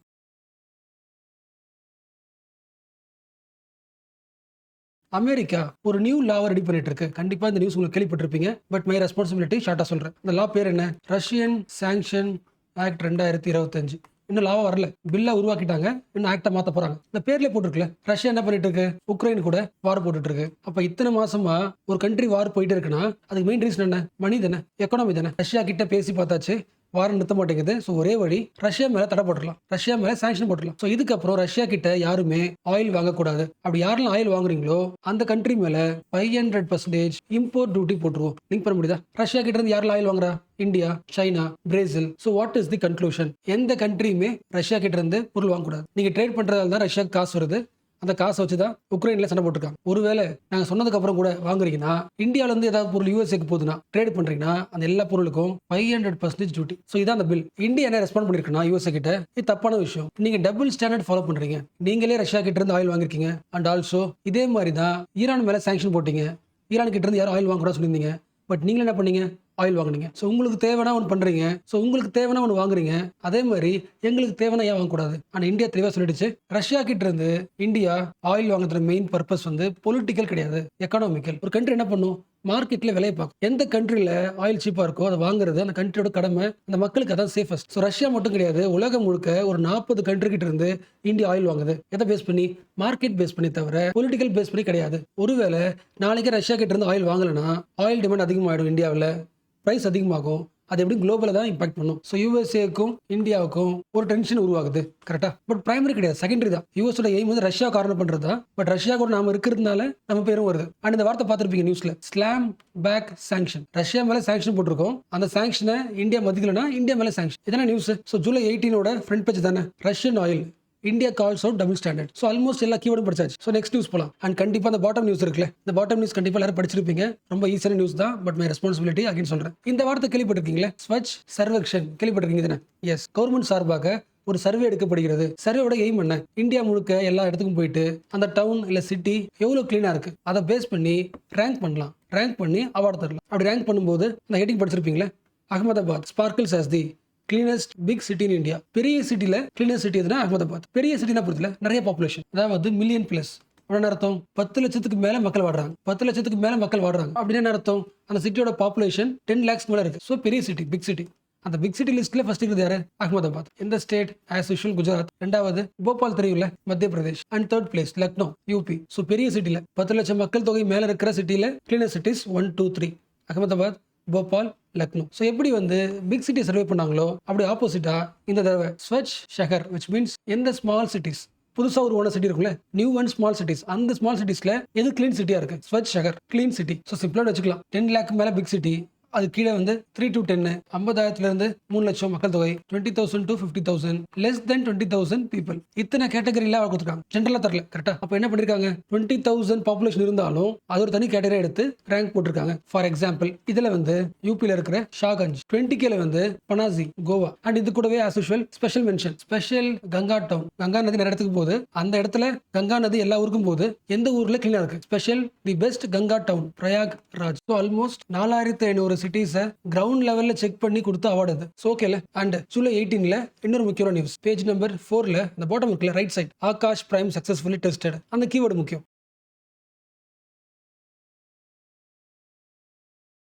ஸோ ஃபர்ஸ்ட் தெரிஞ்சுக்க வேண்டிய வேர்டு எல்லாருக்குமே என்ன தெரியும்? பிருத்வி தெரியும், பிருத்வி மிசைல் தெரியும். இந்த வார்த்தை ஆகாஷ் பிரைம். ஸோ இது வந்து டிஃபென்ஸ் மிசைல். மீனிங் புரியுதா? பார்டர்ல ஏதாவது கண்ட்ரி வந்து மிசைல் அனுப்பிச்சுன்னா, இல்லை ட்ரோன்ஸ் ஏதாவது வந்துச்சுன்னா, இல்லை ஏர்கிராஃப்ட் ஏதாவது வந்துச்சுன்னா அதை அட்டாக் பண்றதுக்கான மிசைல். ஸோ டிஃபென்ஸ் தான். பட் பிருத்திவி இருக்குல்ல, this is used for offence. யாரோ ஒருத்தர் அட்டாக் பண்றதுக்கு யூஸ் பண்ற மிசைல். டிஃபென்ஸ் புரியுதுல? ஸோ ஆகாஷ் பிரைம் லடாக்கோட பார்டர்ல இன்ஸ்டால் பண்ணிருக்காங்க. என்ன ரீசன்? ஸோ மேபி சைனாவோட ஏர்கிராஃப்டோ ட்ரோனோ உள்ள வந்துச்சுன்னா அட்டாக் பண்ணிடும். ஸோ இப்போ சொல்லுங்க, ஆகாஷ் பிரைமோட மெயின் வேலை என்ன? இன்டர்செப்ஷன். யாராவது வராங்கன்னா எங்க ஏர்ல ஏர்கிராஃப்டோ ட்ரோனோ மிசைல் வந்துச்சுன்னா ஏர்லேயே காலி பண்றது. உங்களுக்கு தெரியும் இல்ல, இந்த காலத்துல air security is the national security. And second point தெரிஞ்சுக்க வேண்டியது, this is created by developed by DRDO itself. So indigenously developed, நாமளே உருவாக்குறது. ஸோ ஓரளவுக்கு ஓகேல. எப்படி யோசிக்க கூடாது? பார்டர்ல இந்தியா நிறைய மிஷன் ரெடி பண்ணிருக்கு, டெஸ்ட் பண்ணிருக்கு. அக்ரெசிவ் ஆர்கனைஸ் கூடாது, இது அஃபென்சிவ் மிசைல் கிடையாது, defensive missile. And maybe missile பத்தி பேசினதால இது ரிவிஷன் பண்ணிடலாம். நம்மளோட அஃபென்சிவ் மிசைல் இருக்குல்ல, அட்டாக் பண்ணும்ல, அந்த அட்டாக்கிங் டிஸ்டன்ஸ் எப்படி இருக்கும்?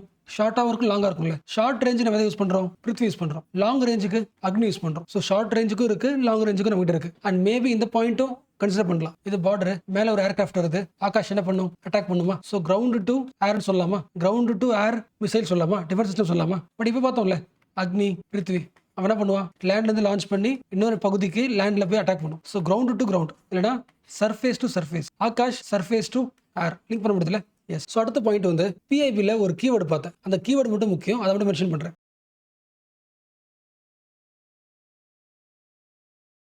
Automotive mission plan 2047. இந்த பிளான் இருக்கட்டும். ஏன் மோஸ்ட்லி டார்கெட் வந்து 2047 வைக்கிறாங்க? உங்களுக்கு தெரிஞ்சதுதான், 1947 இண்டிபெண்டன்ஸ். ஸோ இந்தியாவுக்கு தேவையான எல்லா விஷயத்தையும் ஜஸ்ட் 100 வருஷத்துலேயே அச்சீவ் பண்றதுக்கான எய்ம். ஸோ இந்த மிஷனோட மெயின் எய்ம் என்ன? இந்தியா வெஹிக்கிள் எக்ஸ்போர்ட்ல டாப் லெவலுக்கு வரணும், டாப் மோஸ்ட்டுக்கு வரணும். ஸோ ஆல்மோஸ்ட் 2047 பார்க்கும்போது உலகம் முழுக்க எல்லா கண்ட்ரீஸ்க்கும் ஒரு வண்டி போதுன்னா இந்தியாவில் தான் போயிருக்கணும். So making India as a top exporter of vehicle. யோசிக்க முடியுதா? எந்த கண்ட்ரியில் யாரோ ஒருத்தவங்க வண்டி வாங்கணும் ஆசைப்பட்டா எங்கே வாங்கணும்?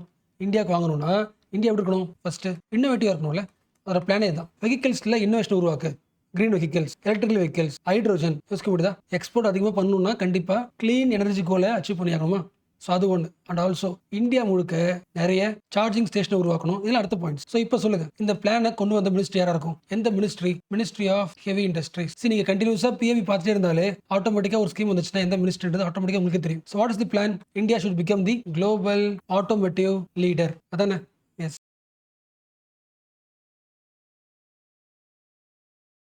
உங்களுக்கு ஞாபகம் இருக்கா? இந்த வருஷம் பட்ஜெட்ல அக்ரி சம்பந்தப்பட்ட ஒரு திட்டம் யோஜனா ஒன்று கொண்டு வந்தாங்க. ஞாபகம் இருக்கா? அது பேர் என்ன? பிரைம் மினிஸ்டர் தன் தானிய அதிலே போட்டிருக்கல, கிருஷி யோஜனா. மீனிங் என்ன? விவசாயத்துக்கான ஒரு ஸ்கீம். ஸோ ஆல்ரெடி நிறைய ஸ்கீம் இருக்குல்ல. இந்த ஸ்கீமோட யூனிக் என்ன? ரொம்ப சிம்பிளா சொல்லணும்னா, நீங்க ஒரு ஃபார்மர், மழை வரல, சாயில் சரியில்லை, ஹார்வெஸ்ட் பண்ணதுக்கு அப்புறம் இதை ஸ்டோர் பண்ண ஃபெசிலிட்டி இல்லை. இந்த ஒவ்வொரு ப்ராப்ளத்துக்கும் ஒவ்வொரு ஸ்கீம் இருக்கு. ஒரு ஃபார்மர் தான், அவர் இருக்க பிரச்சனை எப்படி இருக்கு? நிறைய பிரச்சனை இருக்கு. ஒவ்வொரு பிரச்சனைக்கும் ஒவ்வொரு ஸ்கீமுக்கும் ஒரு டிபார்ட்மெண்ட்டும் போற மாதிரி இருக்கும். ஸோ ஒரு ஃபார்மர் தான் அவரோட பிரச்சனை தீர்க்கிறதுக்கு ஒரு இடத்துக்கு போக முடியாது. இந்த ஸ்கீம்ஸ் ஆர் செக்ரிகேட்டட். அப்ப இது வரைக்கும் கொண்டு வந்த எல்லா ஸ்கீம்ஸையும் யூனிஃபை பண்ணி ஒரு சொல்யூஷனை கொண்டு வரதான் இதோட எய்ம். யோசிக்க முடியுதா? ஸோ இது வரைக்கும் இருக்கிற 36 ஸ்கீம்ஸ், ஒரு 11 மினிஸ்ட்ரி இருக்கும். இந்த எல்லா ஸ்கீம்ஸையும் மர்ஜ் பண்ணி ஒரு scheme. So what is the ultimate goal? Easy ஆக்கணும் ஒன்று. ரெண்டாவது பர்பஸ் என்ன? ப்ராடக்டிவிட்டி அதிகமாக்கணும். அது ஃபர்ஸ்ட் என்ன தேவை? லோன் தேவை. ஸோ விவசாயத்துக்கு கிரெடிட் ஃபெசிலிட்டியை உருவாக்கணும். அப்பதான் விவசாயம் பண்ண முடியும். அண்ட் விவசாயம் பண்ற மெத்தட் எப்படி இருக்கணும்? சஸ்டைனபிளா இருக்கணும். அண்ட் பண்ணி முடிச்சதுக்கு அப்புறம் ஸ்டோர் பண்ணணும். இதெல்லாம் சேர்ந்த ஒரு ஸ்கீம். அண்ட் இது கூடவே சாயில் லாஸா இருக்கு, குவாலிட்டி இல்லை, அதை இம்ப்ரூவ் பண்ணிக்கலாம், இன்சூரன்ஸ் எல்லாமே. ஸோ லிங்க் பண்ண முடியுதுல்ல. இந்த ஒரு ஸ்கீம் வந்து இந்தியாவில் இருக்கிற 2 கோடி ஃபார்மர்ஸ், 1.7 crore ஃபார்மர்ஸை டார்கெட் பண்ணுது. மேலே பார்த்தோம்ல, ப்ராடக்டிவிட்டி அதிகமாக்குறதுக்கு, ஸ்டோரேஜ் இம்ப்ரூவ் பண்ணுறதுக்கு, கடன் தர்றதுக்கு, எல்லாத்துக்குமே சேர்த்து எவ்ரி 6 years 24,000 கோடி அலோகேட் பண்ணுது இந்த ஸ்கீம். அண்ட் ரொம்ப முக்கியமானது, இந்த ஸ்கீம் ஃபோக்கஸ் பண்ணுறது 100 districts. அந்த 100 districtல மட்டும் ஃபர்ஸ்ட் என்ன பண்ணும்? கிரெடிட்ல இருந்து, சஸ்டைனபிள் ஃபார்மிங்ல இருந்து, ஆர்கானிக் ஃபார்மிங்ல இருந்து, கோல்டு ஸ்டோரேஜ்ல இருந்து எல்லாத்தையும் இம்ப்ரூவ் பண்ணும். ஸோ ஓகேல, ஃப்ராக்மெண்டேஷன் டு கன்சாலிடேஷன் சொல்லலாமா? அண்ட் சில பேர் இப்படி வச்சிருக்கலாம், ஒய் 100 district இருக்கிறதுல மோஸ்ட் போரர் டிஸ்ட்ரிக்ட், ரொம்ப கஷ்டப்பட்ட டிஸ்ட்ரிக்ட், அவங்க விட சூஸ் பண்ணி டார்கெட்டட் இம்ப்ரூவ்மெண்ட். ஸோ இந்த ஸ்கீம் வந்து 2 மித்த உடைக்குது. ஃபர்ஸ்ட், கவர்மெண்டோட பழைய ஸ்கீம் எதுவுமே ஒர்க் ஆகல, தூக்கிட்டாங்க, இல்ல மெர்ஜ் பண்ணி புதுசாக உருவாக்கிருக்காங்க ஒன்று. ரெண்டாவது, most of the schemes rich farmers மட்டும் தான் பெனிஃபிட் பண்ணும், அப்படி கிடையாது. இப்போ டார்கெட் பண்ணதே போரர் டிஸ்ட்ரிக்ட். அண்ட் இன்னொரு முக்கியமான பாயிண்ட், கஸ்டமைசேஷன். இந்தியா முழுக்க விவசாயத்தை இம்ப்ரூவ் பண்றதுக்கு ஒரு பிளான் ஒர்க் அவுட் ஆகும். 100 டிஸ்ட்ரிக்ட் இருந்தாலும் ஒவ்வொரு டிஸ்ட்ரிக்ட்லயும் அந்த ஊருக்கு ஏற்ற மாதிரி பிளான் உருவாக்கணும். கரெக்டா? Customised plan, customised agriculture plan. அந்த பிளானிங்க்கு ஒரு கமிட்டி போடுறாங்க, டிஸ்ட்ரிக்ட் தன் தானிய சமிட்டி. அப்போ உங்க ஊர்ல, உங்க டிஸ்ட்ரிக்ட்ல ஒரு ப்ராக்ரஸிவான ஃபார்மர் பாத்தீங்கன்னா இந்த குரூப்ல ஜாயின் பண்ணிக்கிட்டு ஃபார்மிங் பிளானை இம்ப்ரூவ் பண்ணலாம். So this is the July 17th front page news. And அதே நியூஸ் பேப்பர்ல இந்த நியூஸ் முக்கியம். ஹெட்டிங் படிங்களா, prime minister visit to Maldives. Visit பண்ண போறாரு, ஜூலை தான் போறாரு. பட் ஏன் முக்கியம்? ஒரே ஒரு பாயிண்ட், மால்டீவ்ஸ் கூட இந்தியாவுக்கு ரிலேஷன் சரியா கிடையாது. ஞாபகம் இருக்குல்ல, இந்தியா அவுட் கேம்பெயின் ஸ்ட்ராங்கா இருந்துச்சுல. பட் இப்போ என்ன இருக்கு? 2023 மால்டீவ்ஸ் பிரசிடென்ட் மாறி இருக்காரா? இப்போ யாரு பிரசிடென்ட்? மிசு தானே. ஸோ நியூ பிரசிடென்ட்க்கு அப்புறம் என்ன மீட் பண்ணல. So prime minister is going. Link பண்ண முடியுதா? இதுக்கு முன்னாடி இந்த பிரசிடென்ட் இந்தியாவை அவாய்ட் பண்ணாரு. பட் நியூ பிரசிடென்ட் அப்படி கிடையாது. அப்படி சொல்றது சிம்பாலிக்கா மால்டீவ்ஸோட இண்டிபெண்டன்ஸ் டே அப்போ இன்வைட் பண்றாங்க. ஸோ மால்டீவ்ஸோட இண்டிபெண்டன்ஸ் டேக்கு இந்தியாவை கூப்பிடுறாங்க. இந்தியா என்ன பண்ணிருக்கு? வழக்கமாக மால்டீவ்ஸ்க்கு நம்ம கண்ட்ரி காசு கொடுக்கும். அந்த காசு அதிகமாக்கிருக்கு. லைன் ஆஃப் கிரெடிட் 470 இருந்து 600 crore அதிகமாக்கிருக்கு. இப்போ ஹெட்டிங் படிக்கலாம், ties in region back in focus with Prime Minister visit to Maldives. Modi to attend Independence Day celebration in Mali in July 26. Recent timeல அகைன் NCERT என்ன இருக்கு? டிபேட்ல வருதுல. முக்கியமா எந்த புக்கு? 8th NCERT தானே. இதுக்கப்புறம் வரும் புக் நேம் என்ன, exploring society India and beyond, இதெல்லாம் புக் நேம். ஸோ நிறைய பாயிண்ட்ஸ் டிபேட்ல வருது, சில பாயிண்ட் பார்க்கலாம். ஸோ ஃபர்ஸ்ட் இந்த நியூஸ் என்ன சொல்லுது, இதுக்கு முன்னாடி வரைக்கும் பிரிட்டிஷ் தான் இந்தியாவுக்கு மாடர்னிட்டி கொண்டு வந்தாங்க, which means railways, law, modern education எல்லாமே கொண்டு வந்தது யாரு, பிரிட்டிஷ் தான். இந்த பெர்ஸ்பெக்டிவ்ல புக் பேசும். இப்போ நியூ புக்ல என்ன வந்திருக்குன்னா, பிரிட்டிஷோட மாடர்னிட்டிக்கு யார் காரணம், இந்தியா தான் காரணம். பிரிட்டிஷ் பீப்பிள் இந்தியாவுக்கு வராங்க, வந்து இந்தியாவோட வெல்த் எக்ஸ்ட்ராக்ட் பண்றாங்க, எல்லா வளத்தை எடுத்துக்கிட்டு போயிட்டு பிரிட்டிஷ் கொண்டு போய் பிரிட்டிஷோட இண்டஸ்ட்ரியல் ரெவல்யூஷனை அது இம்ப்ரூவ் பண்றாங்க. ஸோ இந்தியா இல்லைனா பிரிட்டிஷ் இந்த அளவுக்கு டெவலப் ஆயிருக்காது. So Britain became rich by extracting wealth from India. இந்த பாயிண்ட் செம ஸ்ட்ராங்கா பேசுது. So British industrial revolution is the product of stolen wealth from India. இந்த ஸ்டோலன் வெல்த் யார் சொல்றா, ஃபர்ஸ்ட் சொன்னது வில் டூரன். அண்ட் இவர் சொன்னது அகைன் இந்தியாவோட எக்கனாமிஸ்ட் உட்சா பட்நாயக் சொல்றாரு. ஸோ இந்த விஷயங்கள் நியூ புக்ல இருக்கு. அண்ட் ஆல்சோ இந்தியாவில் உருவாக்குற railways, telegraph and European model of growth எல்லாமே used in India to extract the wealth of India. And second point, India rule பண்ணது யாருன்னு கேட்டா என்ன சொல்லுவோம், முகல் சொல்லுவோம். அதே ஈக்குவல் பவர் யாருக்கு இருக்கு, மராத்தாஸ்க்கு இருக்கு. பட் அண்ட் ஆல்சோ முகல்ல தோக்கடிக்கிறதுக்கு பிரிட்டிஷ் எவ்வளவு கஷ்டப்பட்டாங்களோ அதே அளவு கஷ்டம் தான் Marathas are the strongest power in India. But இது வரைக்கும் மராத்தாஸ்க்கு தனி சாப்டர் கொடுத்தது கிடையாது. பட் நியூ என்சிஆர்டி மராத்தாஸ்க்கு செப்பரேட் சாப்டர் அலோகேட் பண்ணிருக்கு. Second point. ஸோ எப்படி பாசிட்டிவ் இருக்கோ நெகட்டிவ் இருக்கு. பட் இந்த ஆர்டிகல்ல இப்போ தேவையில்லை, சென்டர் பேஜ்ல ஃபுல் அனாலிசிஸ் வரும், நெகட்டிவ் சேர்த்து பார்க்கலாம். ஃபார் எக்ஸாம்பிள், முஸ்லீம் ரூலர்ஸ் அவங்க அக்ரெசிவா கட்டுறது, ஹிந்து டெம்பிள அதிகமாக டெமாலிஷ் பண்ண சொல்றது, இந்த மாதிரி பாயிண்ட் ஆஃப் வியூ இருக்கு.